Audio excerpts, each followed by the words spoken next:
मर्दान में एक शख्स ने रियासत मदीना के अमीर को बददुआ दे दी। जुर्म उनको ये बताया गया कि उन्होंने अपना घर किराए पे दिया और पुलिस थाने में इत्तला नहीं दी है। क्या तब रियासत गिरावट का शिकार नहीं थी जब खैबर पख्तूनख्वा के एक उस्ताद को सिर्फ इससे नौकरी से बर्खास्त किया गया क्योंकि उसने एक व्हाट्सएप ग्रुप में इमरान खान की शान में गुस्ताखी कर दी थी। और मुझे तो सच्ची बात है, इस हुकूमत की समझ नहीं आती जितने दावे करके हुकूमत में आई, जिसने मईशत ठीक करनी थी, जिसने चोरों को बेनकाब करना था। आप मुझे ये बता दें कि 8 महीने हो गए तो मैं पकड़े इन सबको भी।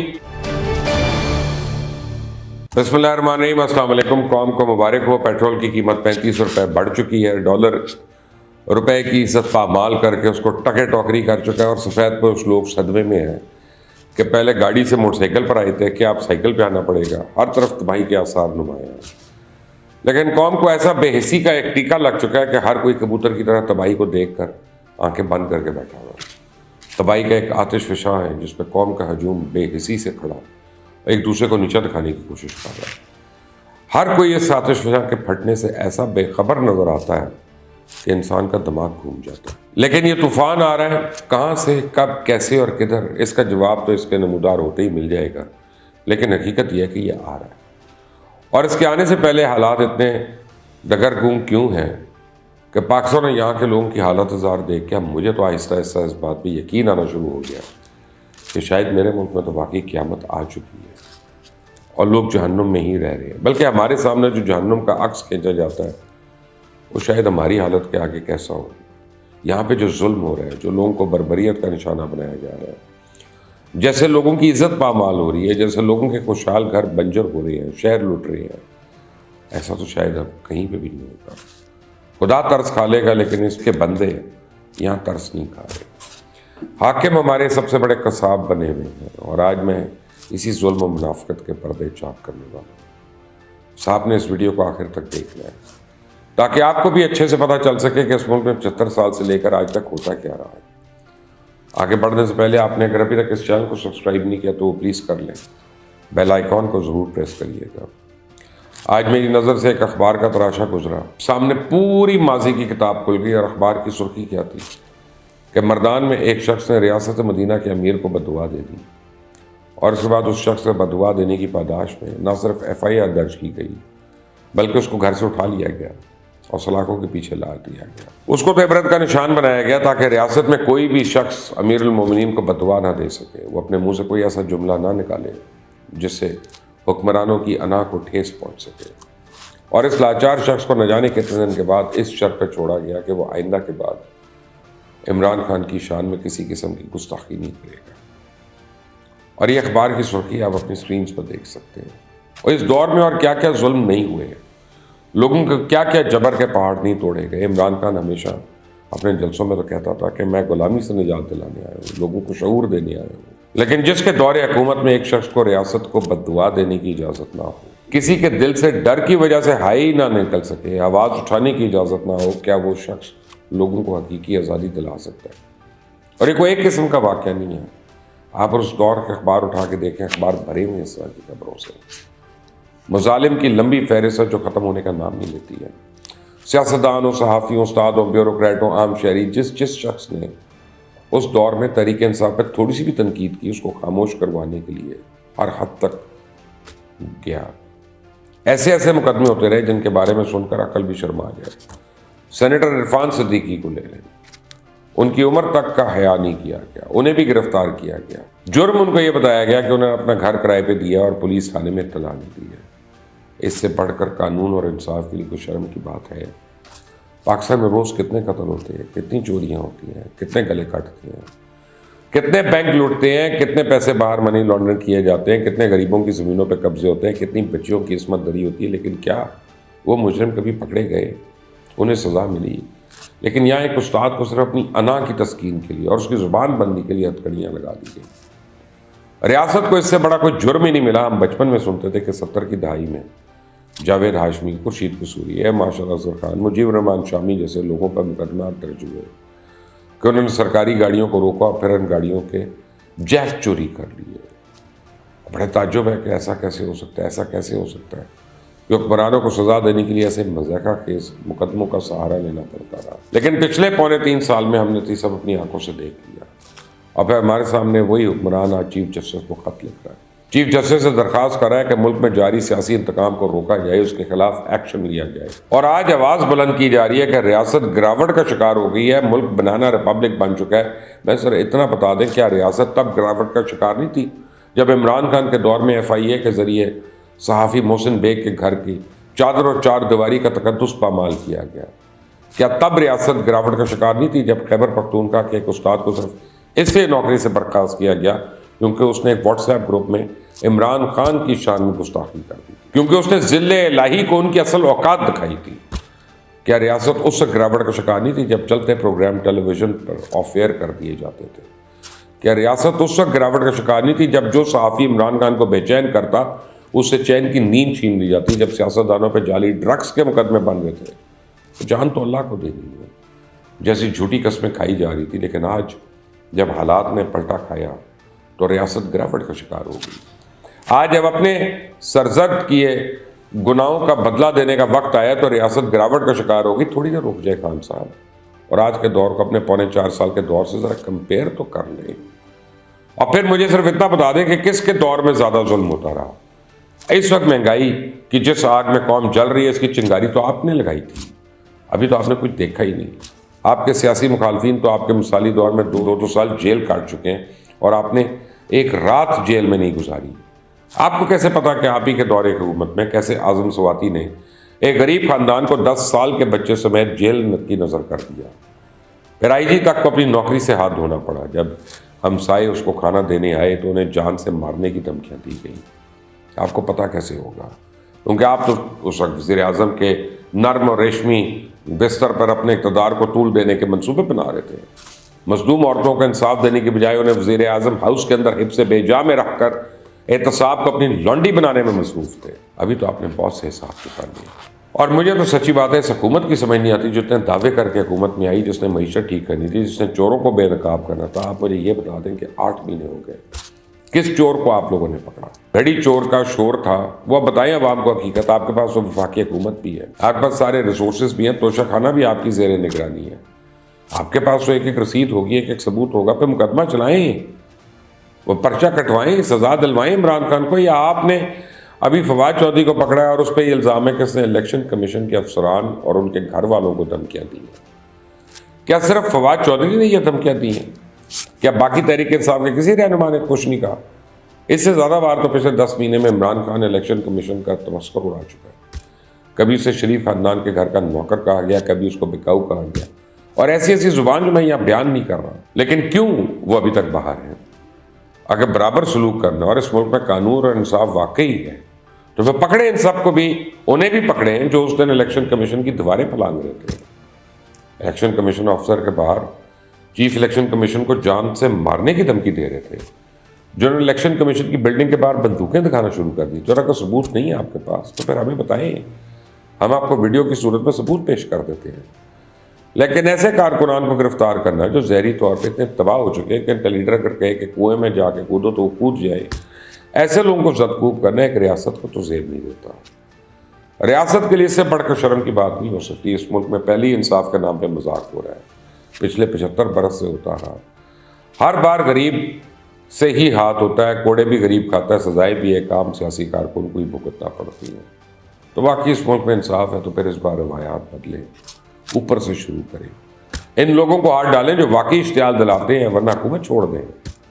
ऐसी हुकूमत या ऐसी कुर्सी का कोई फ़ायदा नहीं जो अमीर या वडेरे या बड़े सियासतदान को तो जुर्म करने की खुली छूट दें, लेकिन जब गिरफ्तारियों की बारी आए तो आम लोग उसकी भीड़ चढ़ जाए। और ये बदनसीब महंगाई उन्हीं गरीबों को नोश नोश खा रही है। ये आज की हकीकत है, यही आज का सच है और यही खरा सच है। इजाज़त दें, अल्लाह हाफ़िज़। डॉलर की कीमत 255 तक पहुंच गई है, जिसके बाद महंगाई की एक नई लहर आएगी। बहुत ही कोई सीरियस किस्म की सिचुएशन है। जिंदगी में ऐसे हालात हमने पाकिस्तान को कभी फेस नहीं करनी पड़े। गरीबों को फोकस करके टारगेटेड सब्सिडी देनी चाहिए। इसके लिए प्लान्स भी हो सकते हैं। ये इधर हमारे मुल्क में हर चीज निजाम उल्टा चल रहा है, संभलने का नाम ही नहीं ले रही है। पूरे आधे पाकिस्तान को डूबता हुआ देख रहे थे। ये पार्टियां सड़कों पे धरने दे रही थी, बड़े बड़े जलसे कर रहे थे जिसमें करोड़ों करोड़ों रुपए खर्च हो रहे थे।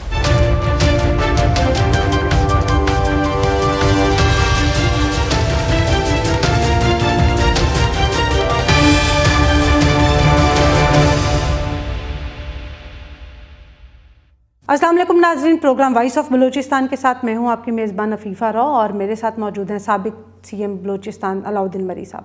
अस्सलाम वालेकुम सर। वालेकुम अस्सलाम अफीफा, आपके देखने वाले और सुनने वालों को भी मेरे तरफ से अस्सलाम वालेकुम। अलाउद्दीन मरी साहब, वैसे तो अगर मुल्क की मीशत की बात की जाए तो हर तरफ ही हालात बहुत बुरे हैं, लोग जो है वो बस सड़कों पे ही आप समझ लें।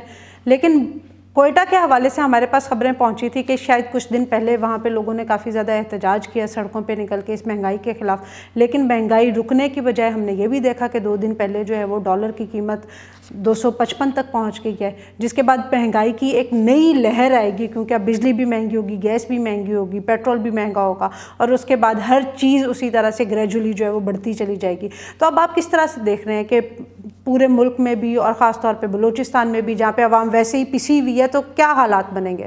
देखिए, बहुत ही कोई सीरियस किस्म की सिचुएशन है। शायद मेरे और आपकी ज़िंदगी में ऐसे हालात हमने पाकिस्तान को कभी फेस नहीं करने पड़े हैं। आप डॉलर की उठा के देख लें, ये तारीख की बुलंद तरीन सतह पे आज मौजूद है।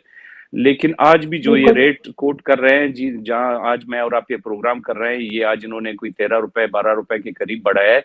ये भी इसका एक्चुअल रेट नहीं है। अब और भी मजीद इसमें आगे जाना है। इसकी वजह से अब जो इंडस्ट्री है, जो स्पेशली जो एक्सपोर्ट ओरिएंटेड इंडस्ट्री है, जिन्होंने इंपोर्ट करके अपने लिए अपनी फैक्ट्री के लिए रॉ मटेरियल को फिर रिफाइन करके उसमें वैल्यू एडिशन करके एक्सपोर्ट करनी थी, उनको तो कहीं भी कोई फिजिबिलिटी बैठ ही नहीं रही है। वो तो बिल्कुल ऑलमोस्ट कोलैप्स कर गए हैं, वो अपनी इंडस्ट्री बंद करने के नहज पे आ गए हैं। अब ये तो हमारे एक्सपोर्ट के हालात हुए, इंडस्ट्रियलिस्ट के हालात हुए, लेकिन गरीब आवाम जिनको रोजमर्रा की जरूरत है, जिंदगी की अशिया इतनी महंगी कीमतों पे मिल रही है, वो एक बहुत बड़ा सीरियस और अलार्मिंग सिचुएशन है। देखिए, हमारे मुल्क की आबादी तकरीबन 22-23 करोड़ है। उसमें कितने इंडस्ट्रियलिस्ट होंगे, कितने एक्सपोर्टर्स होंगे, कितने बड़े लोग होंगे। ज्यादातर आबादी हमारी बिलो दी गुर्बत के लाइन से नीचे जिंदगी गुजार रही है। जो तनख्वाह पेशा लोग हैं, जो मजदूरी करने वाले लोग हैं, उनकी जिंदगी बहुत मुश्किल हो गई है। जहां तक आपने बलूचिस्तान के एहतजाज की बात की, बलूचिस्तान में सिर्फ महंगाई के लिए नहीं, गैस के प्रेशर के लिए बहुत ज्यादा एहतजाज हो रहा है। सर्दी का मौसम है, अनयूजुअल सर्दी बलूचिस्तान में आके पड़ी है। आपने देखा होगा मौसमी। लेकिन ये तनख्वाहदार तबका जो है ये कहाँ जाएगा, जिसकी कई सालों से तनख्वाह बढ़ी भी नहीं है। वो उसी तरह से, ख़ास तौर पे प्राइवेट सेक्टर, आपको बहुत अच्छी तरह से खुद हालात का पता होगा कि प्राइवेट सेक्टर्स में हर कंपनी जो है वो अपने एम्प्लॉयज़ की हर साल तनख्वाह नहीं बढ़ाती। तो जो लोग इतने सालों से एक ही तनख्वाह पे काम कर रहे हैं और अब महंगाई की जो परवाज़ है वो कहीं पे आके रुकने का नाम ही नहीं ले रही, तो वो तनख्वाहदार तबका कहाँ जाएगा हमारे मुल्क का? देखिए अफीफा, मैं और आप हमेशा से इस तरह के गंभीर इश्यूज के ऊपर बात करते रहे हैं। जहां मसाइल होते हैं दुनिया में, वहां उनका हल भी मौजूद होता है। आप चाहे इस्लामी पॉइंट ऑफ व्यू से देख लें, चाहे आप दुनियाई मामलात में देख लें, जहां मुसीबत आती है अल्लाह की तरफ से उसके लिए एक हल भी मौजूद होता है। सिर्फ सर जोड़ के बैठने की बात होती है और पॉलिसीज को सही तरीके से टेकअप करने की बात होती है। हमेशा से आप देखते हैं कि हमारे मुल्क में सब्सिडी दी जाती है, स्पेसिफिक एक सेक्टर को दिया जाता है कि जी शुगर के ऊपर गवर्नमेंट ने इतनी सब्सिडी दे दी। अब वो शुगर की सब्सिडी जाकर के मिल मालिकान को मिलती है, कभी भी कंज्यूमर तक, फार्मर तक कहीं भी ये ट्रांसफॉर्म नहीं होती है वो सब्सिडी। यहाँ बैठ करके हमें तो सिर्फ टैक्स ही मिलता है कि हमने टैक्स देना है। ये सारे मेन इंपॉर्टेंट इश्यूज हैं। अब अगर टारगेटेड सब्सिडी के ऊपर बात की जाए, गरीबों को देखें, गवर्नमेंट के पास वसाइल मौजूद है, डेटा मौजूद है। नादरा का कंप्रिहेंसिव पूरा मुल्क का पूरा एक डेटा सिस्टम यहाँ पे मौजूद है। आप उस पे FBR के जरिए, नादरा के जरिए आइडेंटिफाई कर सकते हैं कि जी बिलो द पॉवर्टी लाइन कितने लोग हमारे पास रजिस्टर्ड है। उनको टारगेटेड सब्सिडी देने की सख्त जरूरत है। गवर्नमेंट बजाय सेक्टर स्पेसिफिक के पेट्रोलियम पे सब्सिडी दे, या जो है ना राइस पे दे, या शुगर पे दे, किसी भी ऐसे सेक्टर पे देने के बजाय जिसमें बड़े लोगों को मुनाफा हो, गरीबों को फोकस करके टारगेटेड सब्सिडी देनी चाहिए। इसके लिए प्लान्स भी हो सकते हैं, इस पे सर जोड़ के बातें भी हो सकती हैं। लेकिन अगेन अगेन अगेन हम कहीं भी चले जाएं, हमारे मुल्क में जो पॉलिटिकल इंस्टेबिलिटी है वो बहुत मेन रीजन है इन सारे मसलों को। अब गवर्नमेंटें हो या अपोजिशन हो, वो अपने झगड़ों से ही नहीं फारिग हो रहे हैं। अवाम के लिए यहाँ पे सोचने वाला कोई मौजूद नहीं है। वो तो अपना ही, आज ये गिरफ्तार हो गया, इसको क्यों गिरफ्तार किया, कोर्ट्स रात में खुल रही हैं। मैं हैरान हूं कि चीनी की कीमतों में, आटे के बोरान में अदालतें क्यों नहीं खुलती हैं, वो क्यों नोटिस नहीं लेते हैं। गो कि मैं समझता हूं कि ये उनका काम नहीं है। बल्कि हम तो ये देख रहे हैं कि इन पॉलिटिकल खबरों की आड़ में जो है वो महंगाई की खबर तो कहीं दब के रह जाती है। यही तो बात है कि यहाँ पे नॉन इश्यूज को इशू बनाया जाता है और जो इंपॉर्टेंट इश्यूज हैं उनको दबाने के लिए शायद ये सारा सब कुछ होता है। मैं हैरान हूं, ठीक है कोर्ट्स को इन सारी चीजों को नहीं देखना चाहिए, लेकिन जहां वो बाकी पॉलिटिकल मामलात को देख रहे हैं तो अब मजबूरी हो गई है कि कौम जब अपने लीडरान से मुतफिक नहीं हो रही है, मुतमईन नहीं हो रही है, तो अब कोई तो हो उनका पुरसाने हाल, कहीं किसी फोरम पे तो बिल्कुल। उनकी सुनवाई हो। तो उसका भी बड़ा फुकदान हमें दिख रहा है। टाइम पे आप वीट नहीं इंपोर्ट करते हैं, जब आपके पास स्टोर करने का टाइम होता है आप एक्सपोर्ट कर देते हैं, फिर टाइम पे मंगवाते नहीं है। आने वाली सर्दियों के लिए आपकी तैयारी नहीं होती है, आने वाले गर्मियों के लिए आपकी तैयारी नहीं होती है। उस दिन आपके सामने कभी जिंदगी में, अब सर्दियों में बिजली का ब्रेकडाउन किसी ने सुना ही नहीं है, क्योंकि सर्दियों में हमारे मुल्क में क्या पूरी दुनिया में तकरीबन बिजली की जो वो है कंजम्पशन है वो कम हो जाती है। इधर हमारे मुल्क में हर चीज निजाम उल्टा चल रहा है, आपे का आपा बिगड़ा हुआ है, कोई संभलने का नाम ही नहीं ले रही है। बहुत बड़े दावे किए जाते थे कि हमने पहले डॉलर को कंट्रोल करके दिखाया था, हम अब भी करके दिखाएंगे। इन्होंने मुफ्ता इस्माइल को लेकर उन्होंने महंगाई में इजाफा कर दिया, तो फिर इसहाक डार साहब ने ये दावे किए कि नहीं जी मैं आ जाऊंगा तो मैं तो पता नहीं क्या कर सकता हूँ, और उनको स्पेशली लाया गया इकोनॉमी को कंट्रोल करने के लिए। लेकिन बजाय कुछ कंट्रोल होने के ये तो सूरत हाल बिगड़ती जा रही है। और जैसे आपने कहा बिजली के ब्रेकडाउन की, तो सोचें अगर सर्दियों में ये हालात हैं तो आने वाली गर्मियाँ हमारी कैसी होंगी। यही सारे पॉइंट्स हैं, यही सारी चीजें हैं। देखिए मैं और आप कभी अपने सारे हमारे प्रोग्राम्स कोई भी आपका व्यूअर उठा के देख सकता है, हमने कभी किसी पार्टी की हिमायत में आंखें बंद नहीं की है, ना उसके मुखालिफत में आंखें खोल के बैठे हुए हैं। हमने न्यूट्रल बात करनी है, बिल्कुल। आवाम की बात करनी है, अपने लोगों के जीनियन मसाइल के ऊपर बात करनी है। इसमें आप पीडीएम की हुकूमत को बिल्कुल इल्जाम दे सकते हैं, मैं भी, क्योंकि वो सिस्टम सिटिंग गवर्नमेंट है, जिम्मेदारी उनकी बन रही है। लेकिन आप इस पूरे सिनेरियो को जब से ये आए हैं आप देखें कि क्या हो रहा है। एक दिन के लिए इनको आराम से बैठने दिया गया, सारा दिन जलसे जुलूस और एहतजाज और क्या क्या चीजें हो रही है। जहां मैं और आप अपने मुल्क में पूरे आधे पाकिस्तान को डूबता हुआ देख रहे थे, ये पार्टियां सड़कों पे धरने दे रही थी, एहतजाजें कर रही थी, बड़े बड़े जलसे कर रहे थे जिन पे करोड़ों करोड़ों रुपए खर्च हो रहे थे। वहां उनके जमीर कहां मरे हुए थे कि वो इस वक्त इन सारी चीजों को छोड़ के, देखिए अल्टीमेटली ये सारा ये लोग ड्रामा कर तो आवाम के लिए रहे हैं ना, कि हम जी आकर के आवाम की हालत बेहतर करेंगे। आवाम सैलाब में डूब रहा है, आप सड़कों को गर्म करके बैठे हुए हैं, आप मुल्क को स्टेबल होने नहीं दे रहे हैं, आप इकोनॉमी को स्टेबल होने नहीं दे रहे हैं, आप अपने इदारों के ऊपर चढ़ दौड़ रहे हैं। आपकी इकोनॉमी इतनी कमजोर हो गई है, आपको 3-4 तरफ से दुश्मन ने घेरा हुआ है, आप इंटरनेशनल कुव्वतों के आंकों को कटकते हैं। आपके मुल्क में, आपके नेबर में इंडिया जैसा जालिम मुल्क मौजूद है जो कि कश्मीर में किस बर्बरियत के साथ अपने मजालिम डा रहा है, आप उसको कैसे काउंटर करें। आपके दूसरे पड़ोस में एक नई हुकूमत आई है अफगानिस्तान की रजीम, तालिबान की रजीम की सूरत में, उसके साथ आपने कैसे टैकल करना है। ईरान जो कि बहुत सालों से यहाँ सैंक्शंस के अंडर बैठा हुआ है, वो भी हाईलाइट है, सऊदी के साथ उसके मसाइल है, अमेरिका के साथ उसके इश्यूज है। आप उन सबके दरमियान में बैठे हुए हैं। इस वक्त आपको अपने स्टेबिलिटी में इतना मुस्तहकम होना चाहिए कि आप इन लोगों को भी काउंटर कर सके। इस हाल में आपके सिक्योरिटी स्टैब्लिशमेंट को भी सियासत की नजर की जा रही है, आपकी इकोनॉमी भी सियासत की नजर हो रही है, आपके लोग भी सियासत के नजर हो रहे हैं। अब कब ये ओश के नाखून लेंगे। मैं तो सर आपको इसका कोई हल या कोई बेहतरी की गुंजाइश नजर आती है? क्या आपको इसका ये कोई सूरत हाल का कोई हल आपको समझ में आता हो या कोई बेहतरी की गुंजाइश? अब हल तो इन्हीं लोगों के पास है जो ये सारा सब कुछ कर रहे हैं। जब ये ठीक नहीं हो रहे हैं तो अब आवाम से ही दरख्वास्त कर सकते हैं कि इन सबको गिरेबानों से पकड़ के बाहर निकालें कि हमें आपकी जरूरत ही नहीं है, हमें आप नहीं चाहिए, कि आप हमारे मुल्क की फौज को भी नहीं छोड़ते हैं, हमारी इकोनॉमी भी तबाह करके रख दी है, सियासी निजाम भी आप लोग नहीं चला पा रहे हैं। सारा दिन आप लोगों ने एक दूसरे के ऊपर मजाक बना दिया है। इस मुल्क को हकीकत में एक रियल तरीके से ट्रांसफॉर्म कर दिया गया है बनाना रिपब्लिक में। ना रात को पता चलता है कि क्या हो रहा है, सुबह आप डॉलर को देखेंगे कहां पहुंच जाती है। देखें दुनिया में एक एक 2-2 सेंट के ऊपर बातें होती हैं कि जी 2 सेंट क्यों ऊपर गया, हमारी इकोनॉमी को क्या वजह हुई कि 2.1 पॉइंट फलाना पे ये हुआ। हमारे तो 13-13 रुपए रातों रात चढ़ जाता है, सुबह अमीर अमीर तर बन जाता है, गरीब गरीब तर, जिन्होंने डॉलर स्टोर करके रखे हुए उनकी तो चांदी हो गई है।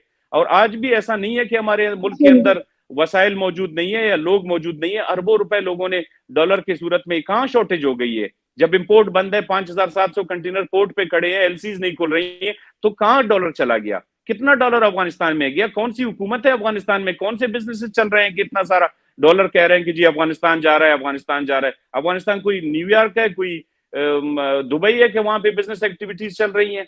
ये सारा डॉलर लोगों ने स्टोर करके अपने पास रख दिया है, अपने बेसमेंटों को भर के रख दिया है। गवर्नमेंट जो है ना होश के नाखून ले, इन सारी चीजों को वो जो है ना एड्रेस करे। अपनी गलत पॉलिसियों की वजह से एक दिन आप IMF को धमकी देते हैं कि जी आप गो टू हेल, आपने नहीं आना है, हमें छोड़ दें। आप इतने बड़े इकोनॉमिस्ट हो गए हैं कि आप जिसके आप प्रोग्राम के तहत सालों से चल रहे हैं, जब से आप मोरज़े वजूद में आए हैं, आप उनके मकरूज के तौर पे चल रहे हैं और आज आप उनको कह रहे हैं कि हमें आपकी ज़रूरत नहीं है। बिल्कुल, और मुझे लगता है कि वाकई या तो सूरत हाल इस नहज पे पहुंचने वाली है या फिर दूसरी एक्सट्रीम होगी कि मुल्क में खाना जंगी की सूरत हाल हो जाएगी कि लोग अपना हक लेने के लिए जो है वो इनके गिरेबानों तक जो है वो पहुंच जाएंगे।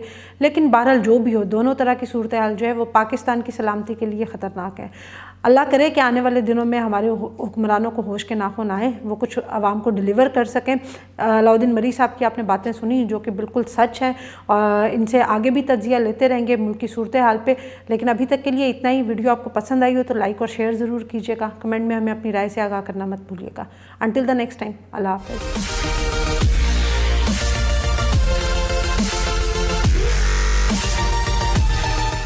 अपने एक बयान में इमरान खान ने कहा है कि आसिफ जरदारी ने इन्हें कत्ल करने के लिए एक दहशतगर्द तंजीम को पैसा दे दिया है। मोना सिलाई के प्रेशर में उनको जो है वो माफिया मांगना पड़ रही है। गंदी औलाद मजा ना सवाद। परवेज इलाही एक सियासी ताबूत के अंदर आखिरी कील ठुकवा चुके हैं मोना सिलाई के कहने पर। IMF ने जो है 2000 अरब के मालियाती खिलाफ वर्जी की निशानदही की है और 600 अरब के इजाफी टैक्स का मुतालबा किया है। जराये का ये कहना है कि इस वक्त मुल्क के अंदर 3 हफ्ते का राशन जो है वो रह गया है। उसके बाद क्या होगा हमें नहीं मालूम है। अस्सलाम वालेकुम नाज़रीन, I am host Azeem Bhat and you are watching Halaat Hazra programme. नाज़रीन, आज के व्लॉग में हम जो तज़किरा करेंगे तमाम हालात हाज़रा का जायज़ा लेंगे। उसके अंदर चंद मैं आपको टॉपिक्स बता देता हूँ। एक तो ये कि IMF ने जो है वो 2000 अरब के मालियाती खिलाफ वर्जी की निशानदही की है और 600 अरब के इजाफी टैक्स का मुतालबा किया है। अब ये कहाँ तक जाएगी इसकी डिटेल पे आगे हम बात करेंगे, लेकिन इसके साथ ही एक मजाकिया सा बयान ये जुड़ गया कि पाकिस्तान को भंवर से नून लीग निकालेगी। ये मरियम नवाज साहिबा का बयान आया। दूसरी तरफ जरदारी ने मेरे कत्ल के लिए दहशतगर्द तंजीम को जो है वो पैसा दिया है, ताकतवर लोग सहूलतकार हैं, ये इमरान खान साहब कह रहे हैं। और फिर परवेज इलाही साहब जो कि बहुत खुश नजर आ रहे थे, उनकी वीडियो बहुत वायरल हुई फवाद चौधरी को लेकर जब उन्होंने तंज किया। अब उन्होंने उनकी अहलिया से रब्ता किया और उनसे माजरत की है। दूसरी तरफ सरकारी वकील का बयान आ गया कि देखना होगा कि फवाद चौधरी के बयान के पीछे कौन है, इनका फोटोग्रामेट्री टेस्ट ज़रूरी है। तो ये तमाम आज के हमारे टॉपिक्स होंगे, इसके ऊपर हम गुफ्तगू करेंगे। लेकिन सबसे पहले हम चलते हैं IMF की तरफ, चूँकि आगे अगर हम देखें तो मुल्क के हालात जो हैं वो दिन ब दिन नीचे जाते जा रहे हैं। और ज़राए का ये कहना है कि इस वक्त शायद मुल्क के अंदर 3 हफ्ते का राशन जो है वो रह गया है। उसके बाद क्या होगा हमें नहीं मालूम है। और IMF हमारा लोन अभी तक पास नहीं कर रहा। IMF ने क्या किया है उसके ऊपर हम बात करेंगे। IMF ने जो है वो तकरीबन 2 ट्रिलियन यानी कि 2000 अरब रुपए की मालियाती खिलाफ वर्जी की जो है वो निशानदही की है और फंड का सख्त इजाफी टैक्स इकदाम का जो है वो मुतालबा भी किया है। हुकाम का कहना है कि बुनियादी हसारे पर कोई मालियाती तखीर जो है वो नहीं हुई है। IMF का मिनी बजट के जरिए 600 अरब रुपए का इजाफी टैक्स का जो है वो मुतालबा किया गया। इसी इसना में हम देख रहे हैं कि गुज़िश्ता रोज़ से जो है वो एक समरी चल रही है सोशल मीडिया पर कि शायद पेट्रोल जो है वो तकरीबन 50-60 रुपये महंगा होने जा रहा है 1 अप्रैल से, 1 फरवरी से या अप्रैल से। बहरहाल उसको देखेंगे हम मज़ीद अगर कोई उस तरह की आती है खबर। तो अगर हम IMF की दोबारा से बात करें तो पाकिस्तानी हुकाम का अदम इत्तफाक पाया जा रहा है। पाकिस्तान ने IMF से सैलाब के अखराजात के लिए 500 अरब रुपए की माफ़ी की जो है वो दरख्वास्त की थी। लेकिन सरकारी जो है वो उसके अंदर हम देखें तो 0.2% की GDP ज़राए का कहना है कि फ़ंड का बुनियादी हसारे के हद को 1 ट्रिलियन रुपए के मार्जिन से शुगाफ डालने का तहमीना है। दूसरी तरफ तफसीलात के मुताबिक बैनुल-अक़वामी मालियाती फ़ंड यानी कि IMF की अपनी इब्तदाई तशख़ीस में 2022 से 23 के बजट के तहमीने में 2000 अरब रुपए से ज़्यादा की खिलाफ वर्जी का पता चला है, जिसके नतीजे में बजट खिसारे और बुनियादी हसारे के अहदाफ जो है वो बड़े मार्जिन के साथ बढ़ाए जा सकते हैं। पाकिस्तान और IMF के दरमियान जो मुआहदा है मुज़ाकरात का जो है वो तनाव, इसके अंदर बड़ा हिस्सा जो है मालियाती गिरावट और अदादो शुमार की मुफाहमत होगी। ज़राए का कहना है कि इस वक्त IMF पाकिस्तानी हुकाम से मिनी बजट के जरिए 600 अरब रुपए के इजाफी टैक्स लगाने के इकदाम का कह रहा है, जिसका अल्टीमेटली सूरत हाल यही होगी कि मुल्क के अंदर जो इस वक्त प्राइसेस हैं, जो कि हाई प्राइसेस हैं तमाम चीज़ों की, वो मज़ीद बढ़ जाएंगी, मज़ीद टैक्स लगेंगे। कैसे सर्वाइव होगा ये तो हमें नहीं मालूम है, वो आगे जाके देखेंगे अगर मिनी बजट आता है तो। ज़राए का मज़ीद ये कहना है कि पाकिस्तानी हुकाम ने इससे बिल्कुल इत्तफाक नहीं किया है और दलील दी है कि बुनियादी हसारा इस हद तक बिल्कुल नहीं बढ़ेगा। अब ऐसे शुबा दर्ज में जो है वो हम देखेंगे कि जहाँ दोनों फ़रीक़ैन के मुख्तलिफ हालात हैं और दोनों फ़रीक़ैन को 9 फरवरी 2023 तक अमले की सतह के मुआहदे की जानिब जो है वो बढ़ने के लिए इख्तलाफात को जो है वो दूर करना होगा। IMF के आला हुकाम ने फैसला किया है कि वो मौजूदा माली साल यानी कि 2022-23 के बुनियादी खसारे के हिस्से के तौर पर फंड के साथ तयशुदा हद से ज़्यादा पाकिस्तान के नुकसान में जाने वाली तवानाई के शोबे की गर्दिशी कर्जे में इजाफे को शामिल करेंगे। उसके अलावा अगर हम देखें तो पाकिस्तान के रवा माली साल 2022-23 के बजट खसारे ख़ास तौर पर बुनियादी खसारे का हिसाब लगाने के लिए IMF ने सैलाब अखराजात के लिए 500 अरब रुपए की माफ़ी की दरख्वास्त जो है वो IMF से की गई है, लेकिन ऑफ कोर्स वो माफ़ नहीं की जा रही है। दूसरी तरफ ये तमाम इतनी पेचीदा गुफ्तगू के बाद मैं इसको फ़नी बयानी कहूँगा, बड़ी माजरत के साथ कि जो मरीम नवाज़ साहिबा का आया है वो आज पहुँच भी रही हैं पाकिस्तान, लेकिन उन्होंने एक बयान जारी किया कि मुल्क का जो इस वक्त सूरत हाल है उस भंवर से पाकिस्तान को मुस्लिम लीग नून निकाल सकती है। तो मेरा ख्याल है ये एक फ़नी बयान है, इसके अलावा मज़ाकिया बयान के तौर पर इसको लेना चाहिए। मरीम नवाज का मजीद क्या कहना था वो हम देखते हैं। उनका ये कहना था कि नवाज शरीफ की लीडरशिप में पाकिस्तान को भंवर से हम निकालेंगे। मरीम नवाज, जिस मैंने आपको पहले बताया कि आज शाम अमारात से लाहौर जो है वो पहुंचेगी और इनकी आमद के लिए नून लीग ने तैयारियां मुकम्मल कर ली हैं। दुबई में पार्टी रहनुमाओं से गुफ्तगू करते हुए मरीम नवाज का ये कहना था कि आने वाले वक्त में पाकिस्तान को जो है वो मुस्लिम लीग नून से ही जो है वो फ्यूचर है। नवाज शरीफ की लीडरशिप में पाकिस्तान को मुश्किलात से हम निकालेंगे। दूसरी जानिब कैप्टन रिटायर्ड सफदर ने कहा कि मरीम नवाज अपने वालिद के नज़रिए को आगे चलाने के लिए आ रही हैं। इलेक्शन से पहले मईशत का ठीक करना जो वो ज़रूरी भी है और वो कह रहे हैं कि कर लिया जाएगा। कैसे करेंगे ये तो अभी समझ में नहीं आ रहा है, चूँकि इस वक्त PDM की हुकूमत है, की पोजीशन के ऊपर जो है वो मुस्लिम लीग नून जो है वो हुकूमत कर रही है और उसके जो खसारे हैं वो हम देख रहे हैं। पॉलिसी तो नज़र नहीं आ रही है, दुआएं ज़रूर नज़र आ रही हैं। इसहाक डार साहब का ये कहना है कि जनाब कलमे के नाम पर मुल्क बना है तो फिर अल्लाह ही इसको मुश्किलात से निकालेगा। अब हम चलते हैं जनाब साबिक वज़ीर आज़म इमरान खान की तरफ। उन्होंने बयान दिया कि उनके कत्ल की साजिश जो है वो जरदारी साहब कर रहे हैं। अपने एक बयान में इमरान खान ने कहा है कि आसिफ जरदारी ने इन्हें कत्ल करने के लिए एक दहशतगर्द तंजीम को पैसा दे दिया है और ताकतवर लोग मंसूबे का हिस्सा हैं और वो सहूलतकार हैं। इमरान खान ने कहा कि मुझे पता चला है कि कत्ल की साजिश हुई है तो मैंने वीडियो बनाकर बाहर भिजवाई। वीडियो में बताया गया कि ये 4 लोग जो साजिश में शरीक हैं, वीडियो से मुतल्लिक जलसे में बताया, इसकी वजह से वो पीछे हट गए। चेयरमैन तहरीक इंसाफ ने मजीद कहा कि प्लान बी भी उन्होंने तौहीन मज़हब का इल्ज़ाम लगाकर हमला करना जो है वो पहले ही बता दिया था। वो कहते हैं कि मेरे खिलाफ पूरी साजिश की गई है, तौहीन मज़हब की मुहिम चलाई गई, ये अपने प्लान में तकरीबन कामयाब हो गए थे, मगर ज़िंदगी और मौत अल्लाह देने वाला है। ये खान साहब का कहना है। उन्होंने 4 बंदों का नाम लिया था। अब उसके अंदर से पहले तो वो पता नहीं मिस्टर XY की बात करते थे, डर्टी हैरी की बात करते थे, अब उन्होंने जरदारी साहब के ऊपर ये जो है वो इल्ज़ाम लगाना शुरू कर दिया। इमरान खान ने इल्ज़ाम आयद किया कि अब इनका प्लान C बना हुआ है और आसिफ जरदारी इसके पीछे हैं। करप्शन का पैसा आसिफ जरदारी के पास बेतहाशा है। सिंध हुकूमत से जो पैसा वो कह रहे हैं वो लूटते हैं, वो इलेक्शन पर लगाता है और MPs को खरीदता है। आसिफ जरदारी ने एक दहशतगर्द तंजीम को ये पैसा दिया है। कौम को बता रहा हूँ कि जो नाम मैंने दिए हैं आसिफ जरदारी के अलावा वो नाम भी आने वाले हैं। वो मजीद ये कह रहे हैं कि मुझे कुछ हुआ तो सारी कौम को पता होना चाहिए कि किन लोगों ने ये करवाया है। मैंने इनके नाम लिखे हैं ताकि लोगों को इनका पता चल सके। इनका प्लान क्या है ये भी मैं आपको बता दिया है। वो कह रहे हैं कि मुझे रास्ते से हटाना इनका बुनियादी तौर पे प्लान है। तरीके इंसाफ को कह रहे हैं कि हराया जाएगा।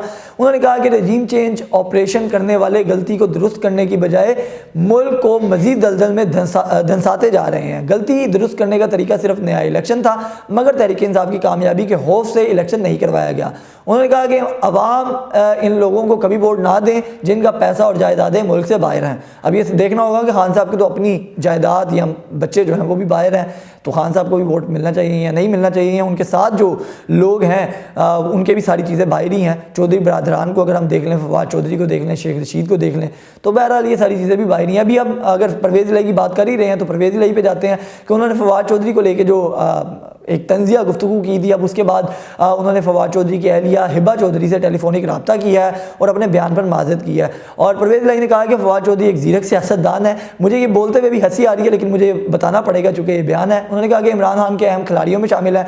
परवेज़ इलाही की माजरत पर हिबा चौधरी ने मुश्किल वक्त में इज़हार यकजहती पर साबिक वज़ीर आला का शुक्रिया अदा किया। वाज़ेह रहे कि फवाद चौधरी की गिरफ्तारी के बाद परवेज़ इलाही ने एक ऑडियो लीक जो है वो उनकी हुई थी, जिसमें उन्होंने फवाद चौधरी की देर से गिरफ्तार किया गया है उसके ऊपर जो है वो कहा था कि अगर पहले गिरफ्तार कर लेते तो मेरा काम बन जाता। मजीद साथ उन्होंने गालियाँ भी निकाली थी। तो अब अगर परवेज़ इलाही को माफ़िया मांगना पड़ रही हैं तो मेरा ख्याल है कि ये मोनस इलाही के प्रेशर में उनको जो है वो माफ़िया मांगना पड़ रही हैं। वो एक पंजाबी फिल्म का डायलॉग है कि गंदी औलाद मज़ा ना सवाद, तो मोना इलाही और परवेज़ इलाही का वही रिश्ता है कि परवेज़ इलाही एक ज़ीरक सियासतदान है। सबको पता है कि चौधरी बरादरान का बड़ा अहम रोल है पाकिस्तानी सियासत में, लेकिन अपनी औलाद के हत्थे चढ़ के चौधरी बरादरान अपनी सियासत का जो है वो अगर कह लें कि अपनी सियासी ताबूत के अंदर आखिरी कील ठुकवा चुके हैं मोना इलाही के कहने पर।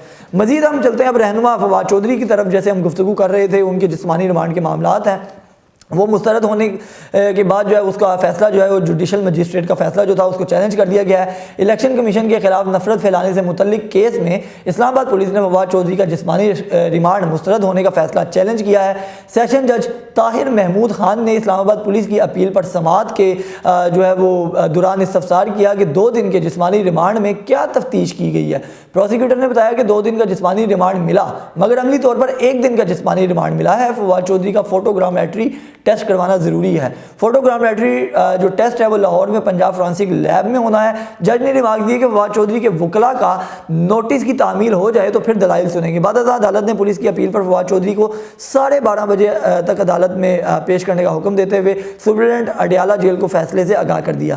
फाजिल जज का यह भी कहना था कि जिस्मानी रिमांड के लिए मुलजिम का अदालत में पेश होना ज़रूरी है। तो अब यह है कि इस्लामाबाद पुलिस जो है वो फवाद चौधरी के मज़ीद रिमांड की कोशिश कर रही है, जो कि नज़र यही आ रहा है कि वो उनको मिल जाएगा रिमांड। और अभी इतनी जल्दी और आसानी से फवाद चौधरी की जान छूटने वाली नहीं है, चूँकि इसके साथ साथ इसकी कड़ी जो है वो इमरान खान की गिरफ्तारी से भी जुड़ी है। मज़ीद जो भी अपडेट होगी वो हम आपको बताएंगे। अभी तक के लिए इतनी, मुझे इजाज़त दीजिए। अल्लाह का हामी नासिर।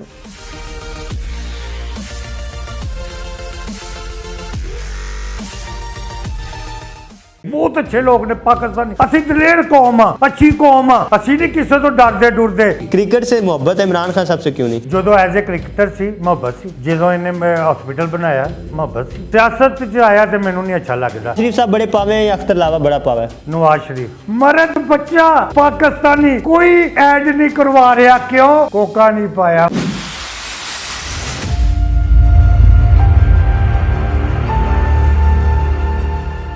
अस्सलाम वालेकुम नाज़रीन, आप देख रहे हैं बागी टीवी और मैं हूं आपका होस्ट ज़ैनुल आबिदीन। नाज़रीन, अख्तर लावा साहब एक दफ़ा फिर से हमारे पास तशरीफ़ लाए हैं। आज उनसे उनकी पसंदीदगी के बारे में पूछेंगे जनाब, क्योंकि आप लोग भी जानना चाहते हैं कि अख्तर लावा साहब को कौन सी फिल्म पसंद है, एक्टर कौन सा पसंदीदा है, उनका मसगला क्या है, खेल कौन सा पसंद करते हैं, क्रिकेट को पसंद तो नहीं करते, अगर करते हैं तो इमरान खान साहब से किस कदर लगाव है। ये सारे सवालात के जवाब अख्तर लावा साहब से लेंगे। अस्सलाम वालेकुम अख्तर लावा साहब। वालेकुम अस्सलाम जी। कैसे हैं आप? ठीक हैं? हाँ शुक्र, तो अल्हम्दुलिल्लाह। अच्छा मुझे ये बताया, एक और जुमला आपका बड़ा मशहूर है, I love you. I love you. तो ये आई लव यू कभी हुआ भी है? हाँ जी, कि दुनिया ते हर एक चीज का इंसान है। एवं बंदे झूठ बोलते ने, बंदे बाहर जाते ने ना, भी सुन रही है? हाँ ठीक है, कोई भी बंदे झूठ बोलते ने ना, बाहर जाते ने ना मुल्कों, तो उत्थे सारे कहते ने जाके असि चौधरी दे मुंडे असि ते एंजॉय करन लिए आए हैं। इसे तरह मैं झूठ नहीं बोलता, सच्ची गल है, हर एक चीज इंसान नूं हुंदी है, लेकिन मैं हुण बयान नहीं कर सकता।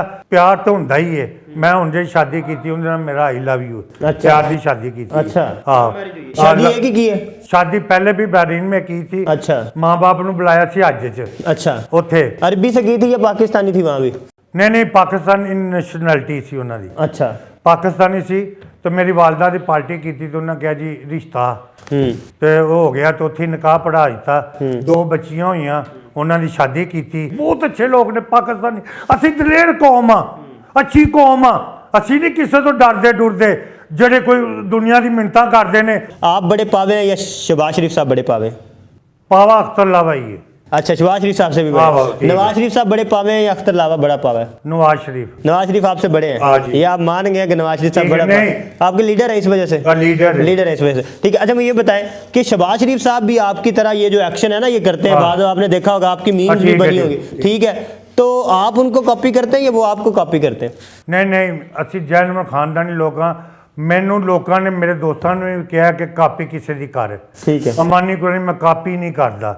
मेरे जज्बात ने लावा फैमिली का तलक है, खून साडे धड़कदा है कि असीं किसी नाल ज्यादती हुंदे नहीं देख सकते। मैं कि अगर किसी नाल ज्यादती हो रही है ना, चाहे मैनू मौत आई होवे, मैं उन्हें क्रॉस नहीं करांगा, उन्हें पूछांगा बदमाश नूं कि तू इनू क्यों गरीब नूं मार रहा है। ठीक है। अच्छा मुझे बता दें, वो जो एक लड़की थी, मेरा दिल ये पुकारे आ जाए, अगर आप वो गाना गाते तो आप कैसे गाते? मेरा दिल ये पुकारे पावा, आजा एक दफा हमें सुनाए मेरा ले दिल ले ये बासा हो गया और मेरी गल सुनो हास्य वाली गल है लड़की देखो केड़ी है जेड़ी यार मशहूरी च आंदी है ਉਹ ਯਾਰ ਹੀਰੋਇਨ ਹੈਗੀ ਹੈ ਜਿਹੜੀ ਸ਼ਾਹਰੁਖ ਖਾਨ ਨਾਲ ਵੀ ਆਈ ਹੈ मायरा खान मेरा खान लड़की मर्द बच्चा पाकिस्तानी कोई ऐड नहीं करवा रहा क्यों कोका नहीं पाया माया कोका नहीं पाया आपको इस वजह से एड्स नहीं मिल रही। हाँ कोई नहीं दे रहा ये जेडे लोग ने ना ये हैगे ने सूरज की पूजा करने वाले जिन्ने अमीर ने ये वेंदे ने कि सूरज किधर ढल रहा है ठीक है अख्तर लावा लाहौर दा पावा ताडे बच्चे कहने ते ऐड क्यों नहीं देंदे पैसे खर्चो है किसी को पैसा नहीं लिया बैंकरां कोलों या टिकटॉक दा कोई साबित कर दे ताडे कोल ते मिलियन है अख्तर लावे दा भी हक है उनदे च 50% मैं अल्लाह वास्ते दमा करांगा हाँ, वाह। मैं चैलेंज करन दिया वा बिल्कुल सही। तुसी जेड़ा मैनू देगा ना उसी अपने एरिए च 50% कट के मैनू दियो ते अपने गरीबां नू दे देना ठीक है बिल्कुल मेरे सामने बिल्कुल सही कह रहे हैं आप मुझे ये बता दें कि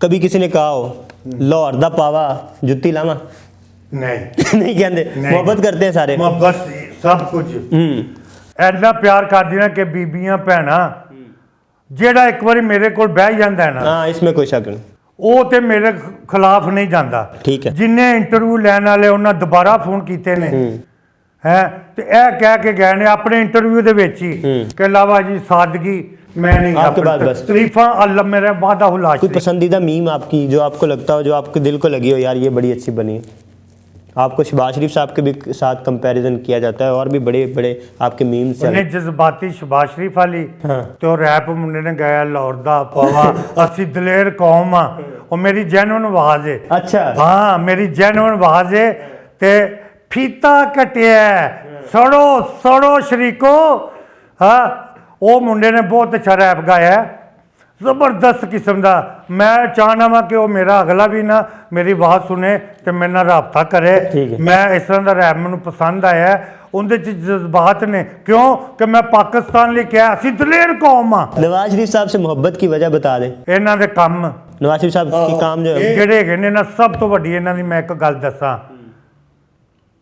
ਇਹਨਾਂ 'ਚ ਕਰਪਸ਼ਨ ਕਰਦੇ ਹੋਣਗੇ ਇਹਨੇ ਪਾਰਟੀ ਦੇ ਲੇਕਿਨ ਹੈਗੇ ਨੇ ਨਮਾਜ਼ੀ ਔਰ ਇਹ ਗੰਦ ਨਹੀਂ ਘੋਲਦੇ ਉਹ ਜਿਹੜਾ ਦੂਸਰੇ ਘੋਲਦੇ ਨੇ ਸ਼ਰਾਬ ਪੀਣੀ ਜਾਂ ਔਰਤਾਂ ਨਾਲ खिलौना बनाना जिवें शेख हसीना ऑडियो वीडियोस इनकी भी आ सकती है नवाज शरीफ साहब की शहबाज शरीफ साहब की नहीं वो आ जाएगी लेकिन वो नहीं आएगी मैं दावे ना कहना इमरान खान साहब की जो ऑडियो वीडियोस आई हैं आपका क्या ख्याल है बिल्कुल 100% होएगा प्ले बॉय अच्छा वो है प्ले बॉय ਉਹ 100% ਉਹਨੇ ਉਹ ਜਿਹੜੀ ਹੈ ਕਿ ਗੁੱਲਾ ਲਾਈ ਕੇ ਕੀ हाँ ਉਹ ਕੋ ਕੁੜੀ ਬੜੀ ਖੂਬਸੂਰਤ ਹੈ हाँ ਉਹਦੇ ਨਾਲ ਵੀ ਕਿਹਾ ਦੇਖੋ ਜੀ ਇੱਕ ਸ਼ਰੀਫ ਕੁੜੀ ਕਿਸੇ ਤੇ ਇਲਜ਼ਾਮ नहीं लाएगी बिल्कुल सही है बिल्कुल सही कह रहे हैं और इमरान खान साहब से ये जो नफरत है इसका क्या वजह क्या है ਤਬਦੀਲੀ ਦਾ ਮਤਲਬ ਹੈ ਮੈਂ ਤੁਹਾਨੂੰ ਕਹਿ ਕੇ ਜਾਣਾ ਮੈਂ ਆਪਣੇ ਘਰ ਜਾ ਰਿਹਾ ਮੈਂ ਤਬਦੀਲ ਕਰਕੇ ਆਣਾ ਕੱਪੜੇ ਤੇ ਮੈਂ ਉਹਨਾਂ ਕੱਪੜੇ ਚ ਆ ਜਾਣਾ ਤੇ ਮੈਂ ਤਬਦੀਲ ਕੀ ਕੀਤਾ आपका पसंदीदा नाम जो आपको सबसे ज़्यादा पसंद नाम हो मोहम्मद मोहम्मद आपको सबसे ज़्यादा पसंद है जगह जगह कौन सी जगह आपको सबसे ज़्यादा मक्का। मक्का आपको सबसे ज़्यादा पसंद है उसके बाद जी आप मुझे कोई खेल बताएं जो आपको पसंद क्रिकेट जरूर दिया तक अच्छा जिदन हार जाए पाकिस्तान खाना नहीं खाना और इमरान खान साहब से फिर भी नहीं मोहब्बत ਤੇ ਫਿਰ ਦਿਲ ਚ ਗਾਲਾਂ ਵੀ ਕੱਢਣੀ नहीं ਤੇ तो ਤੁਸੀਂ ਕੀਤਾ ਕੀ क्रिकेट से मोहब्बत है इमरान खान साहब से क्यों नहीं ਨਹੀਂ ਨਹੀਂ ਜਦੋਂ ਐਜ਼ ਅ ਕ੍ਰਿਕਟਰ ਸੀ ਮੁਹੱਬਤ ਸੀ ठीक है अब गई ਜਦੋਂ ਇਹਨੇ ਹਸਪੀਟਲ ਬਣਾਇਆ ਮੁਹੱਬਤ ਸੀ ठीक ਹੈ ਨਹੀਂ ਕਿ ਉਹ ਬੁਰਾ सियासत से नहीं है ਸਿਆਸਤ ਚ ਆਇਆ ਤੇ ਮੈਨੂੰ ਨਹੀਂ ਅੱਛਾ ਲੱਗਦਾ ठीक पसंदीदा फिल्म ਫਿਲਮ ਮੈਨੂੰ ਪਸੰਦੀਦਾ ਜਿਹੜੀ ਹੈਗੀ ਹੀਰ ਰਾਂਝਾ हीर रांझा आपको पसंद है पाकिस्तानी। ठीक, उसके बाद पसंदीदा एक्टर ਐਕਟਰ ਸੁਲਤਾਨ ਰਾਏ एक्ट्रेस ਅੰਜੁਮਨ अंजुमन आपको पसंद है ਜੈਨੂਨ ਜਦੋਂ ਮੈਂ ਜਵਾਨ ਹੁੰਦਾ ਮੈਂ ਇਹਦੀਆਂ ਕਿਸ਼ਤਾਂ ਭਰਾ ਕੇ ਅੰਜੁਮਨ ਦੀਆਂ ਨਾ ਤੇ ਗਾਣੇ ਜਾ ਕੇ ਸੁਣਦਾ ਸੁਲਤਾਨ ਰਾਏ ਵਰਗਾ ਪਾਕਿਸਤਾਨੀ ਪੰਜਾਬੀ ਫਿਲਮਾਂ ਦਾ ਹੀਰੋ ਨਹੀਂ ਹੋ ਸਕਦਾ ਜਦੋਂ ਦਾ ਉਹ ਫੌਤ ਹੋ ਗਿਆ ਪਾਕਿस्तान ਦਾ ਫਿਲਮੀ ਲੈਂਡ ਖਾਨਾ ਖਰਾਬ ਹੋ ਗਿਆ तो आपको वो वाला रोल ना दे मौला जट में अगर आपको वो किरदार मिलता तो आप कैसे नहीं निभाते हाजी साहब वाला मैं नहीं किरदार कर सकता हर एक मैं कहां कि मैं इन्हें मुनाजरा हाँ, करना ठीक। हाजी साहब बहुत ग्रेट आदमी सन मैं जो है हुण मौला जट बनी है मैं जी ये कोई अदाकार नहीं है मैं तो एक इंसानियत के नाते जो भी हसाना मेरा काम है करना मैं सीरियस हाँ, लेकिन वो लोग हंस लोग पैंदे पसंद ने। करते हैं? किताब, पसंदीदा किताब आपने कोई किताब पढ़ी हो? पसंदीदा किताब आपकी कौन सी? नबियों की नबी की किस्सा अल अंबिया। किस्सा दारुल अंबिया। मसगला क्या है आपका? मेरा, मैं लोगों की खिदमत करता हूँ। ये आपका मसगला है, ठीक है। सियासतदान पसंदीदा आपका? हाँ, आपका पसंदीदा सियासतदान कौन है? 100% शहबाज शरीफ। शहबाज शरीफ आपके पसंदीदा है? ठीक है। नवाज शरीफ साहब? ठीक है, वो भी पार्टी के आदमी ठीक है, है। मैं मिला नहीं, मैं जिससे मिला नहीं, मैं उसका बारे कुछ कह नहीं सकता। ठीक है। देखा है उसको, मिला नहीं। शहबाज शरीफ के काम देखे हैं, हमजा शहबाज के काम देखे हैं। बहुत शुक्रिया अख्तर लावा साहब, आप तशरीफ़ लाए, आपने हमारे सवालों के बड़े तफसीली जवाब दिए।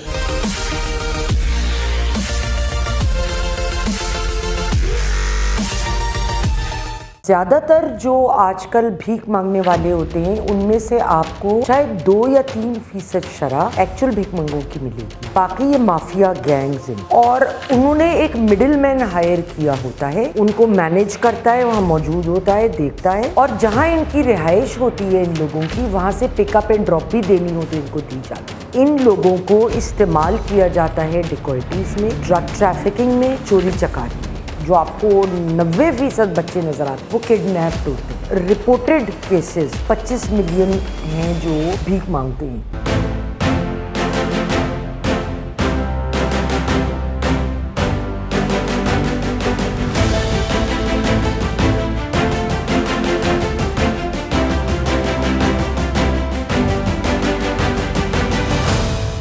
अस्सलाम वालेकुम नाजरीन, प्रोग्राम यास्मीन की बैठक के साथ मैं हूं आपकी मेज़बान अफीफ़ा रॉ और मेरे साथ मौजूद है मैडम यास्मीन आफ्ताब अली साहिबा। अस्सलाम वालेकुम मैम। वालेकुम अस्सलाम। मैम, कल हम लोगों ने एक बहुत ही जो हार्ड हिटिंग किस्म का इंसिडेंट था और ड्रग से रिलेटेड था उस पर बात की, लेकिन उसके अलावा जो आजकल एक बहुत ज़्यादा इशू बढ़ता जा रहा है वो मेरे ख्याल से जो है वो बेगरी का है, जिसको लाहौर जैसे शहर में तो हम फेस करते ही थे, लेकिन वीकेंड पे मेरा लाहौर से बाहर राजनपुर तक ट्रैवल करने का जो है वो इत्तेफाक हुआ। मैं अपनी नानी से मिलने गई हुई थी, तो आप सोचें मेरा दरमियान में मुल्तान में भी स्टे हुआ, राजनपुर भी मैं गई।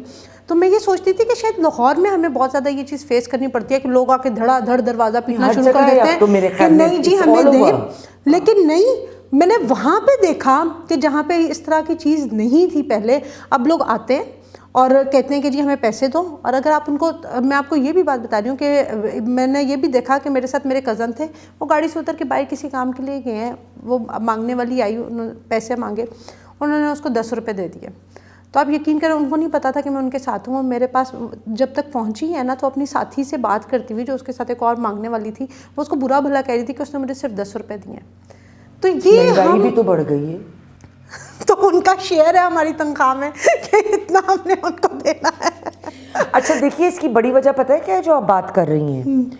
ज़्यादातर जो आजकल भीख मांगने वाले होते हैं उनमें से आपको शायद 2 या 3% शराब अच्छा एक्चुअल भीख मंगों की मिलेगी, सही। बाकी ये माफिया गैंग्स हैं। तो मतलब उन्होंने उसमें से क्योंकि हिस्सा देना होता है तो इसलिए उनको तकलीफ नहीं, होती है। पैसे उनको सारे देने होते हैं। मैं अच्छा। आपको तरीका बताती हूँ क्या है इसका। सही।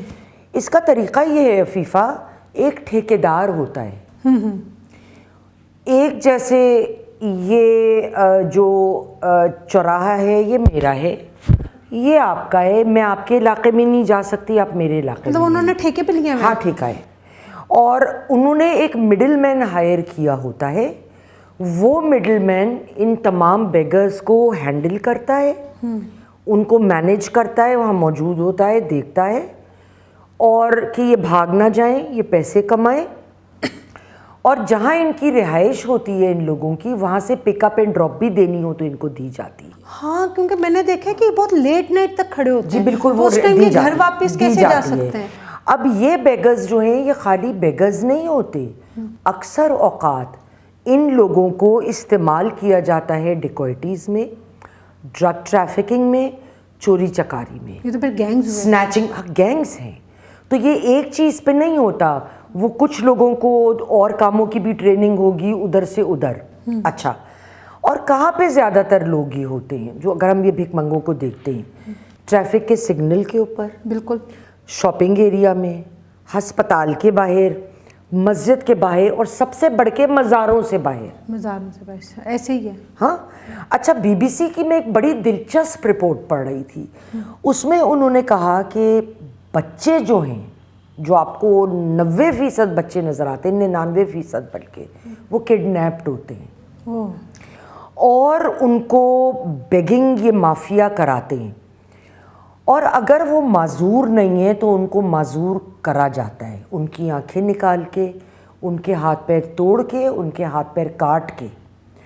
और जब वो ख़ासकर इन बच्चों को श्राइन्स पे, मज़ार से सबसे बेहतरीन कमाई होती है, क्योंकि लोग वहाँ मिन्नत मुराद के लिए जाते हैं ना। बिल्कुल। तो वहाँ जो लोग बच्चे इस तरह या लोग नज़र आते हैं तो उनका कुछ ना दिल कुछ ज़रूर गुदाज लगता हुआ होता है, वो कहते हैं कि ये ज़्यादा हम इनको दें। वो ये रियलाइज़ नहीं कर रहे कि जब आप इन बेचारे अपाहंज बच्चों को पैसे दे रहे हैं, आप एक्चुअली और बच्चों की किडनैपिंग और उनको अपाहंज बनाने में फ़रोग़ दे रहे हैं। और बीबीसी की रिपोर्ट के मुताबिक आपको पता है, वो कहते हैं कि सबसे ज़्यादा मिन्नत किस चीज़ की वहाँ मांगी जाती है? फर्टिलिटी, जिनके बच्चे नहीं होते ज़्यादातर।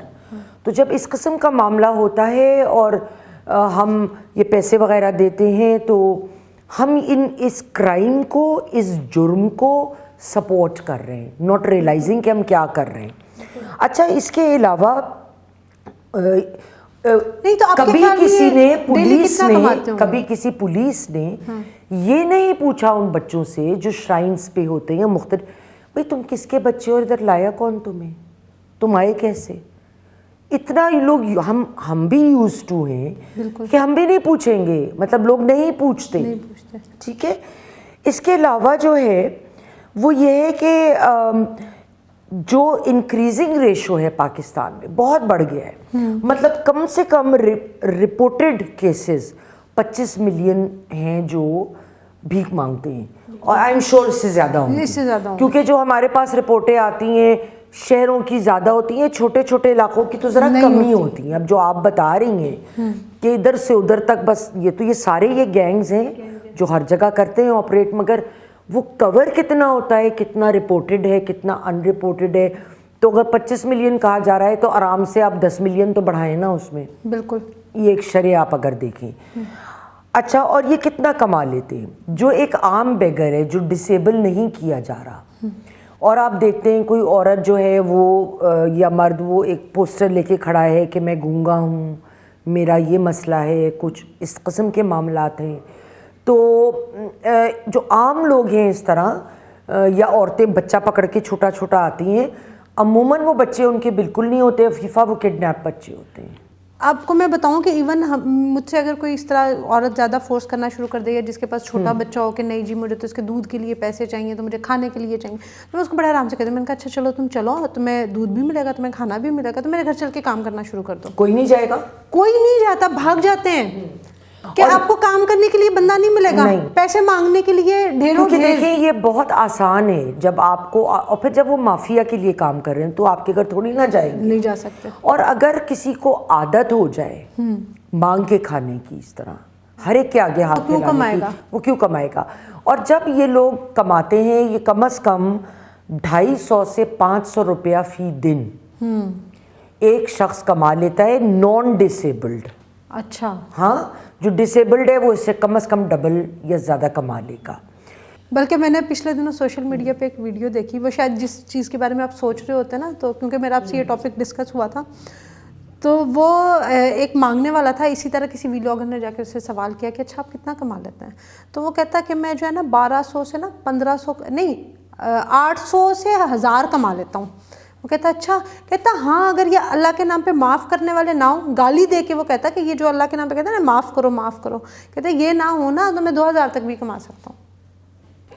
कि अच्छा, ये तो हालात हैं। फिर तो वो गाली मुझे भी पड़ती है क्योंकि मैं तो डिजर्विंग लोगों को देखती हूँ, क्योंकि ये सब हालात पता होते हैं, तो इस तरह ये ज्यादती है। नहीं, जैसे आपने डिजर्विंग की बात की, तो हमारे यहाँ होता है कि अगर हम कैलकुलेशन कर लें ना कि हम मतलब घर से निकले हैं तो कितने लोगों को हमने दिए हैं, तो अगर मंथली हम एक बजट निकाल लें तो वो अच्छा खासा होता है। और वो किसी, अगर आप मुस्तहिक को इकट्ठे पैसे जाके दें तो वो किसी की बेहतरी हो सकती है। ये जो लोग करते हैं ना, मांगते हैं, इनमें भी वजूहात क्या होती हैं जो जेन्युइन बेगर्स भी होते हैं?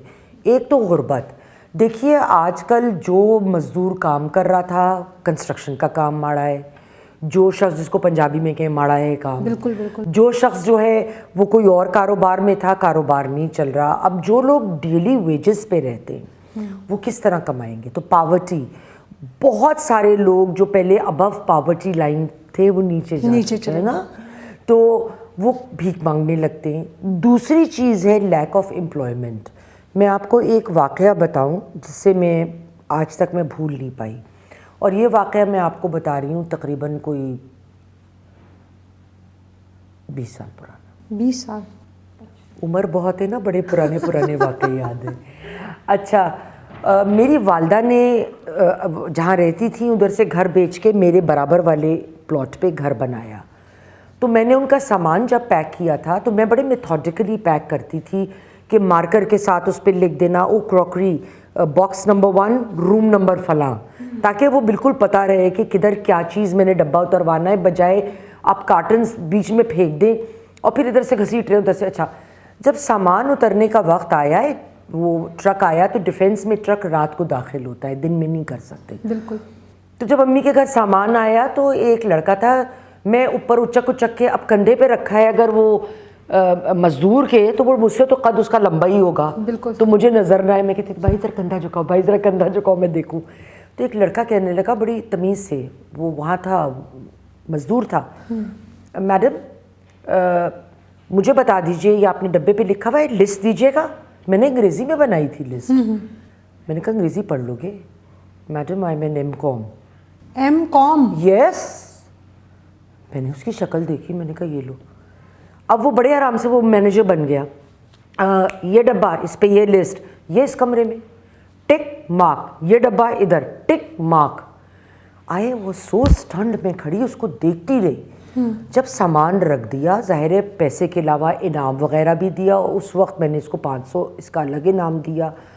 मैंने कहा भाई तुम इतना पढ़े लिखे हो तो ये, कहने का मैडम मैंने डिग्री ली, मैंने बहुत मेहनत करी, नौकरी नहीं मिल रही। ये इतनी पुरानी बात कर रही हूँ।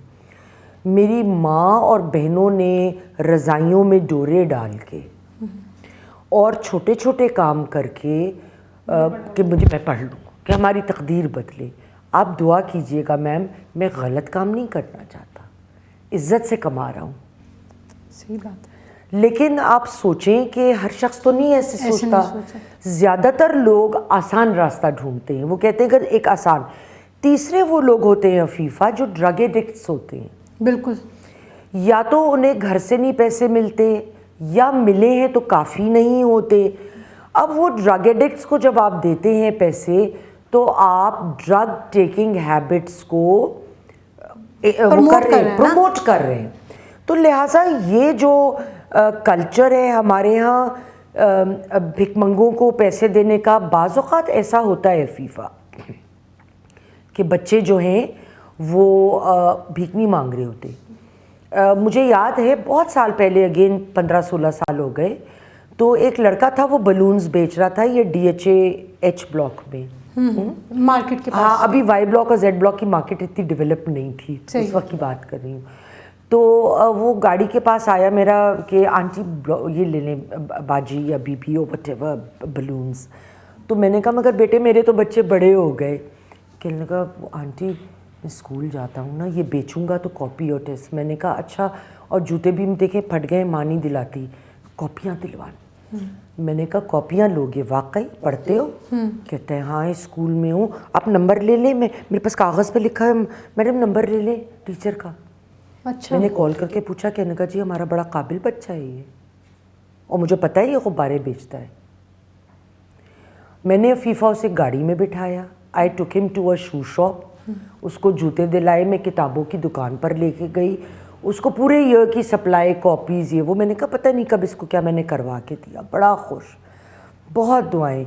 मैंने कहा मैं मुफ्त में थोड़ी करूँगी, चलो सारे गुब्बारे दो मुझे। हाँ, तो वो मैंने से ख़रीद लिए। मैंने कहा इसके पैसे मैं आधे दूंगी। आंटी आप मुफ्त में ले लें। मैंने कहा नहीं, क्योंकि मैं उसकी अना पे नहीं करना चाह रही थी, और मैं उसको ये नहीं मैसेज देना चाह रही थी कि तुम्हें मुफ्त में मिल गया। हालांकि वो पैसे कुछ भी नहीं थे, लेकिन वो लेसन ज़रूरी था। ऐसा ही है। तो घर में आई मैं उस दिन, बहुत मुझे सुकून था। मैं आई तो मैंने बच्चों को बताया, तो बच्चे भी बड़े खुश।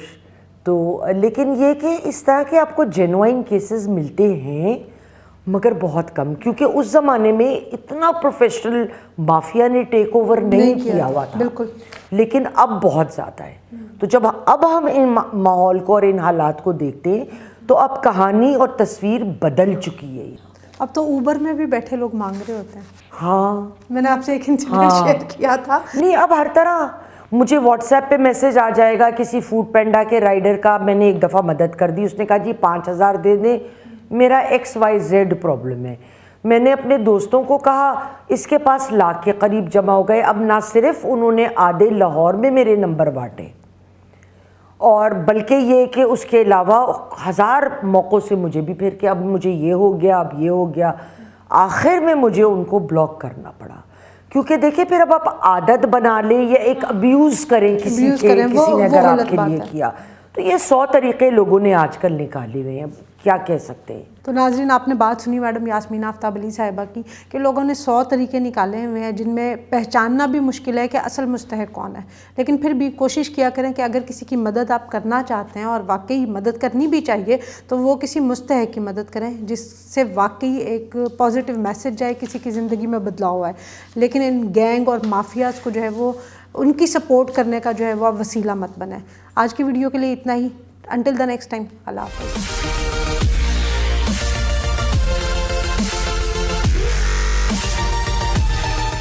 मैं शहबाज शरीफ को भी कह चुका हूँ, ये मैं इसाक डार को भी कह चुका हूँ, उससे पहले इमरान खान को भी कह चुका हूँ, उसके बाद मैं असद उमर को भी कह चुका हूँ। इन लोगों को समझ ही नहीं आती।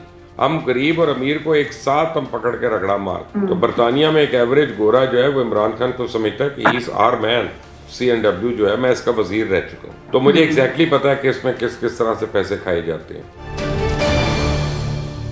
अस्सलामुअलैकुम नाजरीन, आप देख रहे हैं मुबश्शिर लुकमान यूट्यूब चैनल। मैं हूं महविश तबस्सुम। नाजरीन, पाकिस्तान में महंगाई का एक तूफान आ गया है। पेट्रोल और डीजल की कीमत में एक बार फिर से बहुत ज़्यादा इजाफा कर दिया गया है। सर, तकरीबन आई थिंक 33 रुपीज़ का इजाफा किया गया है। सर, ये इजाफा बहुत ज़्यादा है। हाँ, इजाफा ज़्यादा है माविश, लेकिन हमारे हुक्मरानों को समझ नहीं आती। अब देखिए, मैं आपको एक बात बताता हूँ, मैं बात करूँगा तो फिर आप कहेंगे 35 है आई थिंक। हाँ, अब मैं कहूँगा तो फिर आप लोग अपना सारे जो है ना मुझे कहेंगे वही घसीपटी बातें कर रहे हैं। राहु वैस भी यही कहेगा, वो सारे अपना जो है ना, राहु कई बार कह चुके हैं मुझे। देखिए, मैं पढ़ रहा था अभी कि 150 या 200 अरब रुपए का इन्होंने खसारा पूरा करना है IMF के लिए, और 200 अरब रुपए के लिए इन्होंने ये हाइक की है। लेकिन आप ये देखें कि $100 से कम का यहाँ पे डैनियल और मालब्रो और पता नहीं ये सारे सिगरेट ब्रांड्स मिल रहे हैं, ठीक है ना। और पूरी दुनिया में ये 12 पाउंड के हैं, पता नहीं वो कितने डॉलर बनता। और इस वक्त तो पाउंड भी मेरा ख्याल है 325 का है कंट्रोल पे। तो अगर आप उसको इंटरनेशनल प्राइस पे कर देते हैं तो आपको 200 नहीं, आपको 450 अरब मिल जाएगा। आप पेट्रोल को छोड़ें, आप वहाँ से ले लें पैसे, आप तंबाकू के ऊपर करें, आप पान के ऊपर लगाएं, आप छालिया के ऊपर लगाएं, आप कत्थे चूने के ऊपर लगाएं, आप अपना जो है सुपारी के ऊपर लगाएं, आप ये जो वेप है इनहेलर स्मोक का उसके ऊपर लगाएं, इलेक्ट्रॉनिक सिगरेट्स पे लगाएं। ये चीज़ें आपको नज़र ही नहीं आती हैं। पता नहीं ये कितने पैसे खिलाते हैं और कितने लोगों को खिलाते हैं। कि ये मैं शहबाज शरीफ को भी कह चुका हूँ, ये मैं इसाक डार को भी कह चुका हूँ, उससे पहले इमरान खान को भी कह चुका हूँ, उसके बाद मैं असद उमर को भी कह चुका हूँ। इन लोगों को समझ ही नहीं आती। ये तंबाकू की चीज़ों पे और इन चीज़ों पे टैक्स लगाने का सोचते हैं कि पता नहीं हमारी कितनी कमाई ख़राब हो जाएगी ये वो। दूसरी बात यह है कि हमारे पास इतने फालतू के आइटम्स हैं जिनके ऊपर गवर्नमेंट टैक्स नहीं ले रही और मुल्क में बहुतात है वो उनकी, तो आप उनको भी कंसिडर करें। और आप क्यों गरीब आदमी पे बोझ डाल रहे हैं इस तरह? आम आदमी को छोड़ दें जिसकी 25, 30, 40, 50 हज़ार रुपये तनख्वाह। हम जैसे लोगों का गुजारा मुश्किल होता है। डे टू डे बेसिस पे हम टोपियाँ घुमा रहे हैं कि ये बिल रोक लेते हैं, ये इसकी लास्ट डेट नहीं आई, उसको होल्ड कर लेते हैं, अगले बिल को दे देते हैं, फिर वो अगले पैसे आएंगे तो उससे ये बिल दे देंगे।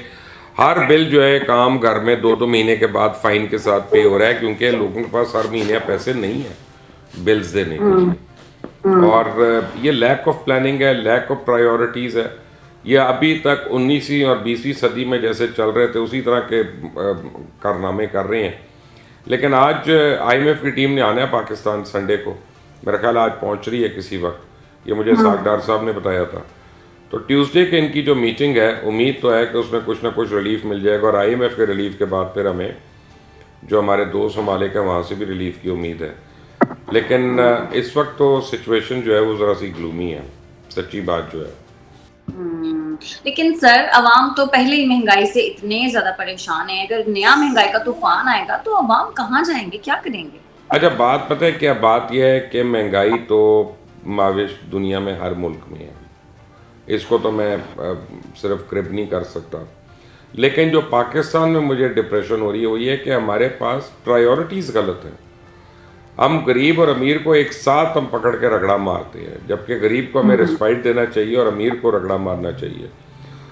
मुझे नहीं पता, इस वक्त भी क्लेम्स तो बड़े थे PTI की गवर्नमेंट के कि जी हमने 25 लाख टैक्स पेयर कर लिया। 22 करोड़ में अगर 25 लाख टैक्स पेयर हैं और किसी का घर जो है वो 5 करोड़ से कम का नहीं है, तो फिर ये तो अंधा कानून हुआ ना माविश, ये तो फिर बिल्कुल ही जुल्म वाली बात है। और यानी बहुत ही, यानी जो गरीब झोंपड़ी पे रह रहा है वो भी उतने का ही ले रहा है पेट्रोल, और जो आदमी 4 कनाल के घर को ब्लैक मनी से घर बनाया हुआ है उसने, वो भी उतना ही दे रहा है बिजली का या पेट्रोल का। तो ये तो बहुत ही जुल्म की बात है। मेरा नहीं ख्याल कि इस तरह से नाइंसाफ़ी चलेगी, और अगर यही करती रही हुकूमत तो लोग मजबूर हो जाएंगे। फिर जो है ना, जब तूफान, अभी तक लोग चुप करके मार खा रहे हैं। जिस वक्त लोगों ने ये सोचा कि हमने वैसे भी मरना है, ऐसे भी मरना है, तो सामने खड़े हो जाएंगे आके, फिर क्या कर लेंगे? सही है, बिल्कुल है सर, मुझे भी यही लगता है सर। लेकिन जो डॉलर है वो डार से भी नहीं डरा। जब आपको याद होगा गुज़िश्ता साल सितंबर में जब डार साहब ने हुकूमत संभाली थी, वो वजीर खजाना बने थे, तो लोगों ने कहना शुरू कर दिया था सोशल मीडिया पे कि डॉलर डर गया है डार से। लेकिन अब जो सिचुएशन है वो बिल्कुल डिफरेंट है। देखिए, इसमें 2-3 चीज़ें हैं। एक तो ये है कि जब इसहाक डार आए, इन ऑल ऑनेस्टी, उससे पहले स्टेट बैंक जो है वो इमरान खान जो है वो गिरवी रख गए थे, और स्टेट बैंक ने बैंक्स को रेगुलेट करना होता है कि डॉलर्स का कारोबार ना करें। इन्होंने तो फिर भी फ़ाइन किया उन बैंक्स को, काफ़ी फ़ाइन किया कई बैंकों को जो कर रहे थे। फिर हमारे मनी चेंजेस कर रहे हैं, फिर हमारे एक्सपोर्टर्स क्या कर रहे हैं कि वो अपनी रकम पूरी नहीं मंगा रहे और वो बाहर के अकाउंट्स में पार्क कर रहे हैं उसको। उसकी वजह से डॉलर बहुत, जो हालांकि एक्सपोर्ट की वजह से आना भी चाहिए, वो भी नहीं आ रहा। और तीसरा ये कि एट एनी गिवन टाइम हमारे जो बैंक्स हैं इनका 1 से 1.5 बिलियन डॉलर बाहर होता है जो ट्रांजैक्शंस में होता है, और वो नहीं उसको ला रहे, तो वो भी है। आपके खर्चे हो रहे हैं, आपकी इंपोर्ट्स का लोड बहुत बढ़ गया हुआ, और तनख्वाहें देने के पैसे नहीं हैं। वफाकी हुकूमत की भी तनख्वाहें जो हैं डिले हो रही हैं, सूबाई हुकूमतों की भी डिले हो रही हैं। बल्कि आज मुझे एक वीडियो मिली है इस्लामाबाद की कि प्राइवेट कंपनीज़ के लोगों ने दफातर के शीशे तोड़ने शुरू कर दिए हैं, जहाँ कई महीने से तनख्वाहें नहीं लोगों को मिली हैं। तो ऑल इन ऑल इस वक्त बड़ा कसवा पुरसी का हाल है और कसवा पुरसी का आलम है। अब देखते हैं, अल्लाह ताला इस मुल्क पर रहम करे, लेकिन पहले हमें अपनी प्रायोरिटीज़ को सेट करना पड़ेगा। सर, लेकिन बढ़ती हुई कीमतों से तवज्जो हटाने के लिए इन्होंने एक नया तरीका निकाला है, एक नई गिरफ्तारी करने जा रहे हैं। ख्वाजा आसिफ साहब ने आज प्रेस कॉन्फ्रेंस की, और प्रेस कॉन्फ्रेंस करते हुए उन्होंने कहा कि खान साहब को गिरफ्तार करने जा रहे हैं। सर, आपको लगता है खान साहब की गिरफ्तारी मुमकिन है? नहीं, उन्होंने ये नहीं कहा। उनसे सवाल पूछा गया था कि क्या इमरान खान गिरफ्तार हो सकते हैं, तो उन्होंने कहा कि अगर आसिफ जरदारी और नवाज शरीफ गिरफ्तार हो सकते हैं और जाली केसेस पे हो सकते हैं, तो इसके ऊपर तो केसेस असली हैं, तो ये क्यों नहीं गिरफ्तार हो। तो उनके जवाब को सियाक व सबाक से हटाकर बयान किया जा रहा है। और मैं आपको बताऊं, असूलन तो इमरान खान की होनी चाहिए गिरफ्तारी। जो असल इंस्टिगेटर है, जिसकी वजह से वो सारे गंद कर रहे हैं और ख़राब कर रहे हैं, उसको तो पकड़े ना। आप बुराई की माँ को नहीं पकड़ रहे, आप सिर्फ बुराई को पकड़ रहे हैं, तो that is not going to be enough. गिरफ्तारी किसी वक्त भी हो सकती है, उनके केसेस जेन्युइन है।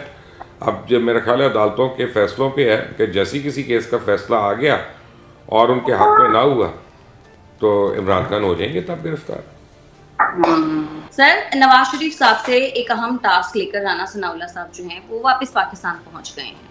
सर, क्या लगता है क्या अहम टास्क उनको दिया गया है? आपकी तो जाहिर है राना साहब से मुलाकात भी हुई थी लंदन में। देखिए, राना साहब ने मुझे ये नहीं बताया, लेकिन मुझे एक फीलिंग है कि जो टास्क दिया गया है और वो ये है कि पार्टी को मरीम नवाज़ के पीछे खड़ा करना है, ताकि जो पार्टी के अंदर डिसेंट आ रहा है जिसमें काफ़ी लोगों को प्रॉब्लम्स हैं कि मरीम नवाज़ को उन्होंने अपनी चीफ ऑर्गेनाइज़र के तौर पे, स्पेशली जो मरीम साहिबा के अंकल्स हैं जो सीनियर रहनुमा है पार्टी के, उनको बड़े इश्यूज हैं उससे। तो उन सब को कल्टिवेट करने के लिए और मरीम की स्ट्रेंथ और सपोर्ट बनाने के लिए वो किया गया।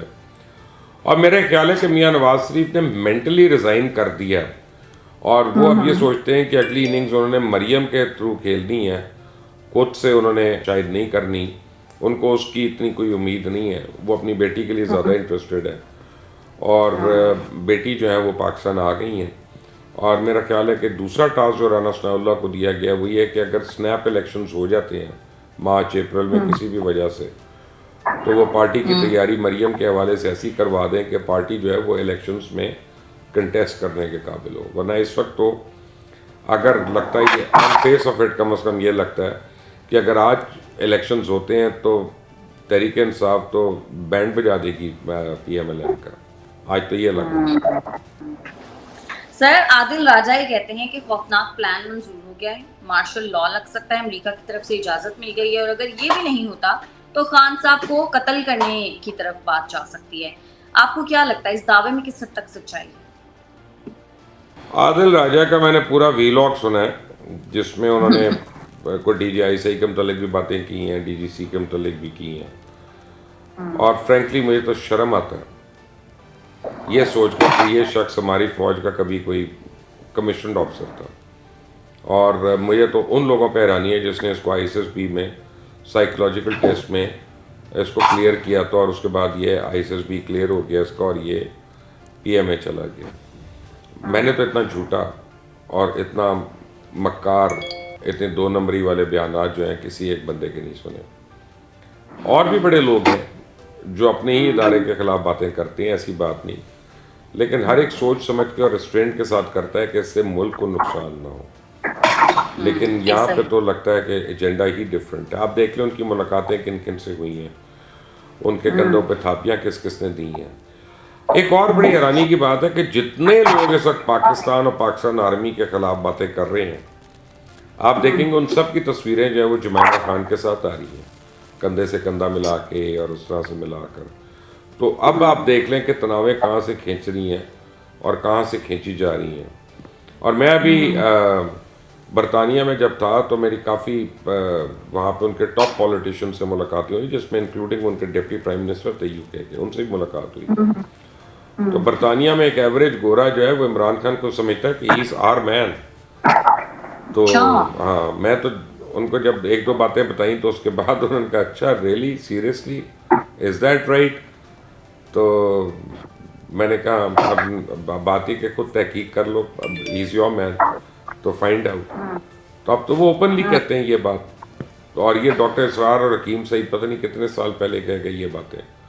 ये उदन सारा का एजेंट कौन है और क्यों है, उसका क्या काम है। सर एक और खबर ये है कि हुकूमत ने डॉलर की जो शदीद किल्लत है और शय ज़रूरिया की दरामदात महदूद होने के बावजूद रवा माली साल के लिए 2200 लग्जरी गाड़ियां जो हैं वो दरामद कर ली है। सर मुल्क के हालात इतने ख़राब हैं, इनको कोई रोकने वाला नहीं, कोई पूछने वाला नहीं।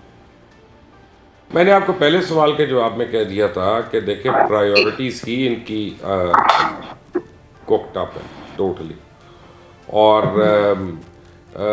यानी इसको देखकर, इसको सुनकर मैं बड़ा कंट्रोल कर रहा हूँ इस वक्त महाविश आपके सवाल के लिए, क्योंकि मेरे जज्बात ये हैं कि मैं गालियाँ दूँ, गंदी गालियाँ दूँ पकड़ के, ठीक है। सर मुझे लगता है हर पाकिस्तानी के यही जज्बात और मैं बस अपने आप को कंट्रोल कर रहा हूँ। आप समझे कि मेरी जो तालीम है या तरबियत है वो मुझे रोक रही है कि मैं ऑन कैमरा कम से कम गालियाँ ना दूँ।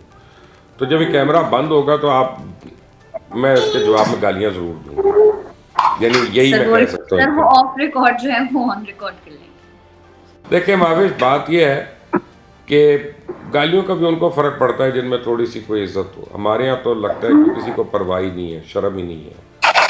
और खुदा की कसम, यानी टाइटैनिक डूब रहा था ना महाविश, तो जो फर्स्ट क्लास डेक था ना वहाँ पे खाने चल रहे थे, खाबे हो रहे थे और वेटर सर्व कर रहे थे, उनकी वर्दियाँ चेक हो रही थी कि इसमें कुछ स्टेन तो नहीं, उनके ग्लव्स चेक हो रहे थे और नीचे सुराख हो चुका हुआ था।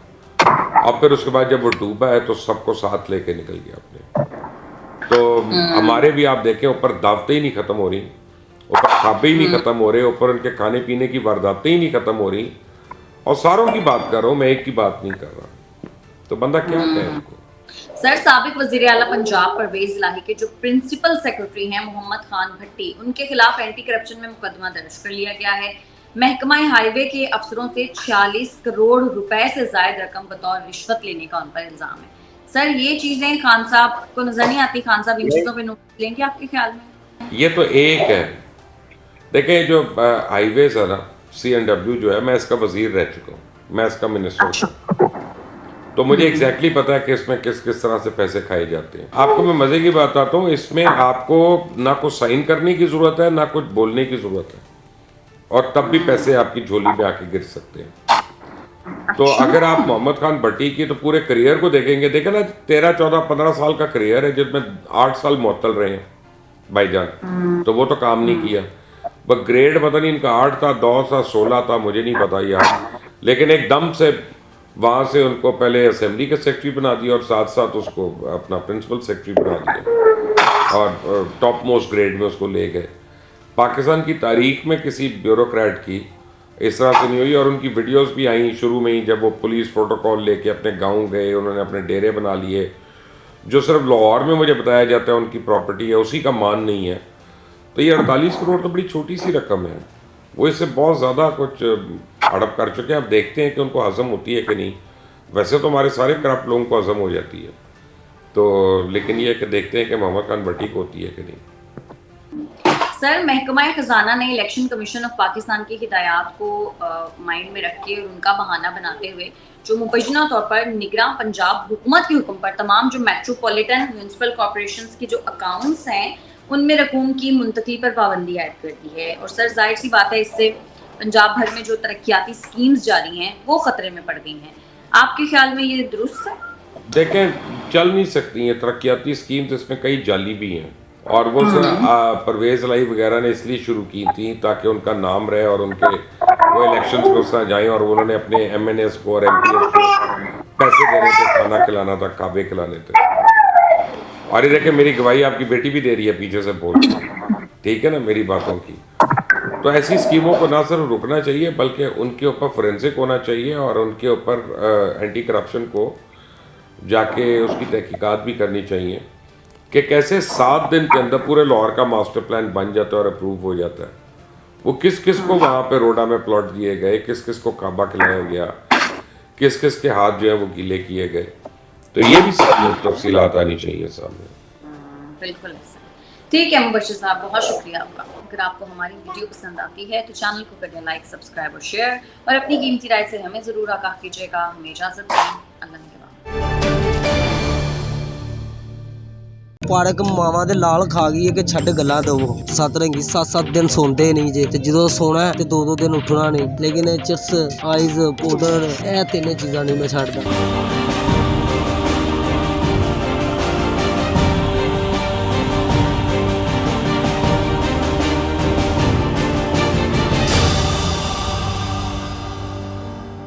नाज़रीन, अभी हम यहाँ से गुजर रहे थे, ये एक पब्लिक पार्क है, एक बड़ी खूबसूरत गुनगुनाती आवाज़ हमने सुनी और हम उसका पीछा करते करते यहाँ पहुँच गए। और जैसे ही इसके पास पहुँचे हैं खामोश हो गया। इससे रिक्वेस्ट करते हैं, क्या गा रहे थे आप? मोहिया वेगा ते जान के नहीं बोलना, ओंटा दी किताब नो जेदी नहीं खोलना। वाह क्या सीन है। तुसी मेरे लागे आए हो जनाब, ते मैं ते उत्थे सारे मेरे वॉल्यूम सारे उड़ गए ने। कौन है ये लोग, कहाँ से आते हैं? सही गल जी, नहीं ते मैं ते अपनी मस्ती च बड़ा मजा आ रहा सी, हुण ते कल्ले बैठा यार। ਅਸੀਂ तेरे मजे ਨੂੰ ਦੁਬਾਰਾ करना आए हैं तेरे को। और पता नहीं किधर चला गया सारा मेरा मजा, मैं भुला गया। आप यकीन करें, इतनी खूबसूरत आवाज में ये गुनगुना रहा था। तो चल कोशिश कर। वड्डे वड्डे बोल बोले बंदा केरे मानते, ਕੜੀ ਦਾ ਪਰੋਣਾ ਐਸ ਵਸ ਦੇ ਜਾਨ ਤੇ ਵੱਡੇ ਵੱਡੇ ਬੋਲ ਬੋਲੇ ਸੋਹਣੀਏ ਜਾਨ ਦਾ ਤਮਾਸ਼ਾ ਬਣ ਜਾਵਾਂਗੇ ਅੱਜ ਨਾ ਤੂੰ ਸੋਚਿਆ ਤੇ ਗੱਲ ਪਛਤਾਵਾਂਗੇ भाई मजा आया। ਇਹ ਜਨਾਬ ਬਸ ਮੈਨੂੰ अच्छा तो दस नशा करना ਨਸ਼ਾ ਐਡੀ ਸੋਹਣੀ ਆਵਾਜ਼ ਹੈ, ਸੋਹਣਾ ਤੋਂ ਨੌਜਵਾਨ ਹੈ, ਕਿਉਂ ਜ਼ਿੰਦਗੀ ਨੂੰ ਗਾਲ ਨਾ ਦੇ। ਮੇਰਾ ਮੌਲਾ ਨੇ ਚਾਹਿਆ ਤੇ ਭਾਈ ਕੋਸ਼ਿਸ਼ ਕਰ ਰਹੇ ਆ ਕਿ ਇੱਧਰ ਵੇਖੋ ਜਾਈਏ ਘਾਟ ਤੇ ਜਾ ਕੇ ਸਕੂਨ ਲਈਏ ਠੰਡੇ ਦੇ ਮੇਰੇ ਭਰਾ ਇੱਧਰ ਦੇ ਮੇਰੇ ਵੱਲ ਦੇ ਮੇਰੇ ਵੱਲ ਵੇਖਣਾ। ਹਾਂਜੀ ਅਸੀਂ ਬੜੇ ਇੱਥੇ ਬੰਦਿਆਂ ਨੂੰ ਮਿਲੇ ਆ, ਹਾਂਜੀ ਸਾਲ ਵੀ ਹੋ ਗਿਆ, ਉਹ ਹਰ ਦਫਾ ਇਹ ਕਹਿੰਦੇ ਨੇ ਕਿ ਛੱਡ ਦਿਆਂਗੇ, ਜਦੋਂ ਤੱਕ ਇਹ ਜਗ੍ਹਾ ਨਹੀਂ ਨਾ ਛੱਡਣੀ ਨਹੀਂ ਛੱਡ ਸਕਦਾ। ਇਹ ਭਾਈ ਇੱਥੇ ਅਲੀ ਪਾਰਕ 'ਚ ਉਹ ਪਾਰਕ ਮਾਵਾਂ ਦੇ ਲਾਲ ਖਾ ਗਈ ਹੈ ਕਿ ਛੱਡ ਗੱਲਾਂ ਦਵੋ। ਅੱਛਾ ਕਿਹੜੀ ਸੁਣਾ ਸ਼ਾਦੀ ਹੋਈ ਤੇਰੀ? ਨਹੀਂ ਸ਼ਾਦੀ ਨਹੀਂ ਜੀ, ਮਾਂ ਪਿਓ ਹੈ ਨੇ? ਵਾਲਾ ਸਾਹਿਬ ਹੈ, ਮਾਂ ਵਾਲਦਾ ਨਹੀਂ ਹੈ। ਮਾਂ ਦੇ ਬਾਰੇ ਕੋਈ ਬੋਲਦੇ? ਮਾਵਾਂ ਠੰਡੀਆਂ ਛਾਵਾਂ, ਮੈਨੂੰ ਇਹ ਮਾਂ ਦੇ ਬਾਰੇ ਇੱਕ ਗੀਤ ਆਂਦਾ ਸੀ, ਯਾਦ ਆਂਦੀ ਬਹੁਤ? ਯਾਦ ਜਨਾਬ ਆਂਦੀ ਹੈ ਤੇ ਫਿਰ ਜਦੋਂ ਆਂਦੀ ਹੈ ਨਾ ਤੇ ਫਿਰ ਯਕਦਮ ਹੀ ਫਿਰ ਬਲੱਡ ਜਿਹਾ ਪਤਾ ਨਹੀਂ ਕਿੱਧਰ ਪਹੁੰਚ ਜਾਂਦਾ ਏ ਤੇ ਲੇਕਿਨ ਫਿਰ ਆਪਣੇ ਆਪ ਨੂੰ ਚੌਕਸ ਕਰਨੇ ਆ ਕਿ ਕੋਈ ਗੱਲ ਨਹੀਂ ਅੱਲਾ ਹੈਗਾ ਇਸ ਤੋਂ ਕਿਉਂ 70 ਮਾਵਾਂ ਤੋਂ ਬੁੱਤਾ ਪਿਆਰ ਉਹ ਕਰਦਾ। ਮਾਂ ਵਾਸਤੇ ਕੁਝ ਬੋਲਦੇ ਨਾ ਫਿਰ? ਮਾਂ ਵਾਸਤੇ ਮੈਂ ਬੋਲ ਇੱਕ ਯਾਦ ਕੀਤਾ ਸੀ ਜੇ ਤੇ ਇਸ ਟਾਈਮ ਮੇਰੀ ਸੋਚ ਪਤਾ ਨਹੀਂ ਕਿੱਧਰ ਚਲੀ ਗਈ ਜੇ। ਇਹ ਨਸ਼ੇ ਜਿਹੜੇ ਅਸੀਂ ਇਹ ਕਰਨੇ ਆ ਨਾ 4-4 7 ਰੰਗੀ 7-7 ਦਿਨ ਸੌਂਦੇ ਨਹੀਂ ਜੇ ਤੇ ਜਦੋਂ ਸੋਣਾ ਤੇ 2-2 ਦਿਨ ਉੱਠਣਾ ਨਹੀਂ। ਹੁਣ 7 ਦਿਨਾਂ ਬਾਅਦ ਮੈਂ ਸੁੱਤਾ ਜੇ ਤੇ 2 ਦਿਨ ਹੁਣ ਮੈਂ ਉੱਠਿਆ 1 ਘੰਟਾ 2 ਹੋਏ ਨੇ ਤੇ ਉੱਠ ਕੇ ਇੱਧਰ ਦੇਖੋ ਥੋੜਾ ਜਿਹਾ ਲੱਸੀ ਪੀਤੀ ਜੇ ਤੇ ਹੁਣ ਆ ਕੇ ਨਸ਼ੇ ਨੁਸ਼ੇ ਕਰ ਕੇ ਤੇ ਬੈਠਾ ਹੱਸ ਇੱਥੇ ਗੱਲਾਂ। ਨਸ਼ਾ ਕਿਹੜਾ ਕਰਨਾ? ਨਸ਼ਾ ਜਨਾਬ ਟੀਕੇ ਸ਼ੂਕੇ ਤੇ ਨਹੀਂ ਅਸੀਂ ਲਾਉਂਦੇ ਜੀ, ਲੇਕਿਨ ਚਿਰਸ ਆਈਜ਼ ਪਾਊਡਰ ਇਹ 3 ਚੀਜ਼ਾਂ ਨਹੀਂ ਮੈਂ ਛੱਡਦਾ। ਇਹ 3 ਚੀਜ਼ਾਂ ਜਦੋਂ ਜਿੰਨਾ ਚਿਰ ਹੁਣ ਮੈਂ 3 ਚੀਜ਼ਾਂ ਪੀਤੀਆਂ ਨੇ ਤੇ ਮੈਂ ਇਸੇ ਲਈ ਆਪਣੀ ਮਸਤੀ 'ਚ ਬੈਠਾ ਸੀ ਜੀ ਤੇ ਮੈਨੂੰ ਬੜਾ ਮਜ਼ਾ ਆ ਰਿਹਾ ਸੀ ਬੋਲਣ ਦਾ। ਯਾਨੀ ਕਿ ਤੇਰਾ ਮਜ਼ਾ ਅਸੀਂ ਆ ਕੇ ਖਰਾਬ ਕਰਤਾ। ਉਹ ਤੁਸੀਂ ਆਇਓ ਤੇ ਮੈਂ ਇੱਧਰ ਮੈਂ ਕਿਹਾ ਫਿਲਮ ਚੱਲ ਗਈ ਮੇਰੀ। ਮੈਂ ਕਿਹਾ ਨਾਲੇ ਹੁਣ ਮੈਂ ਉੱਥੇ ਹੀ ਮੇਰੀ ਸਾਰੀ ਮੈਮਰੀ ਗਾਇਬ ਹੋ ਗਈ। अच्छा ਤੇ ਕੋਈ ਗੱਲ ਨਹੀਂ, ਅਸੀਂ 2-4 ਮਾਈਏ ਹੈਗੇ ਨੇ, ਇਹ ਮਾਈਏ ਬੋਲ ਦਿੰਦੇ ਆ। ਟੀ ਚੱਦਰ ਤੇ ਛਾਈ ਪੈ ਗਈ ਤੇ ਸਾਰੀ ਰਾਤ ਗੱਲਾਂ ਕੀਤੀਆਂ, ਦਿਨ ਚੜਿਆ ਜੁਦਾਈ ਪੈ ਗਈ। ਉਹ ਮਜਾ ਨਾਲ ਕਹਿੰਦੀਆਂ ਨੀ ਤੇ ਮੂੰਹੋਂ ਭਾਵੇਂ ਨਾ ਬੋਲੀਏ, ਅੱਖਾਂ ਤੱਕਣੋਂ ਰਹਿੰਦੀਆਂ ਨਹੀਂ। ਘੋੜੇ ਦਾ ਪੈਰੋ ਵੇ ਤੇ ਸਦਕਾ ਗਾਜ਼ੀ ਦਾ ਕਰ सजना ते खैरो वे। नशे के बाद ये अपनी ज़िंदगी को इस तरह से महसूस करता है और जो इसको आता है वो गुनगुनाता है, लेकिन हमारे आने के बाद इसकी मेमोरी बिल्कुल वॉश हो गई है और इसके मुताबिक ये कहता है मेरा नशे का जो मज़ा था ना, जो मैं एक मगन था, वो आपने ख़राब कर दिया। लेकिन हम फिर भी इसके लिए दुआ करते हैं कि अल्लाह ताला इसको इस लानत से इसकी छुटकारा दे इसकी ज़िंदगी को, और ये भी एक इस माशरे का एक नौजवान सेहतमंद नौजवान बन के इस माशरे की कुछ कर सके। वो नहीं करना। अच्छा हाँ जी, भलवानी वो नहीं करना। अच्छा। अल्लाह दे हुक्म नाल बड़े बड़े चंगे भुवना नाल भिड़ना था, बाकी कोई रह गया वहाँ। देखा बड़े बड़े पहलवानों को इसने जो है ना मात दी है, लेकिन नशे ने इसको किसी काम का नहीं रहने दिया। तो देखते रहे बागी टीवी।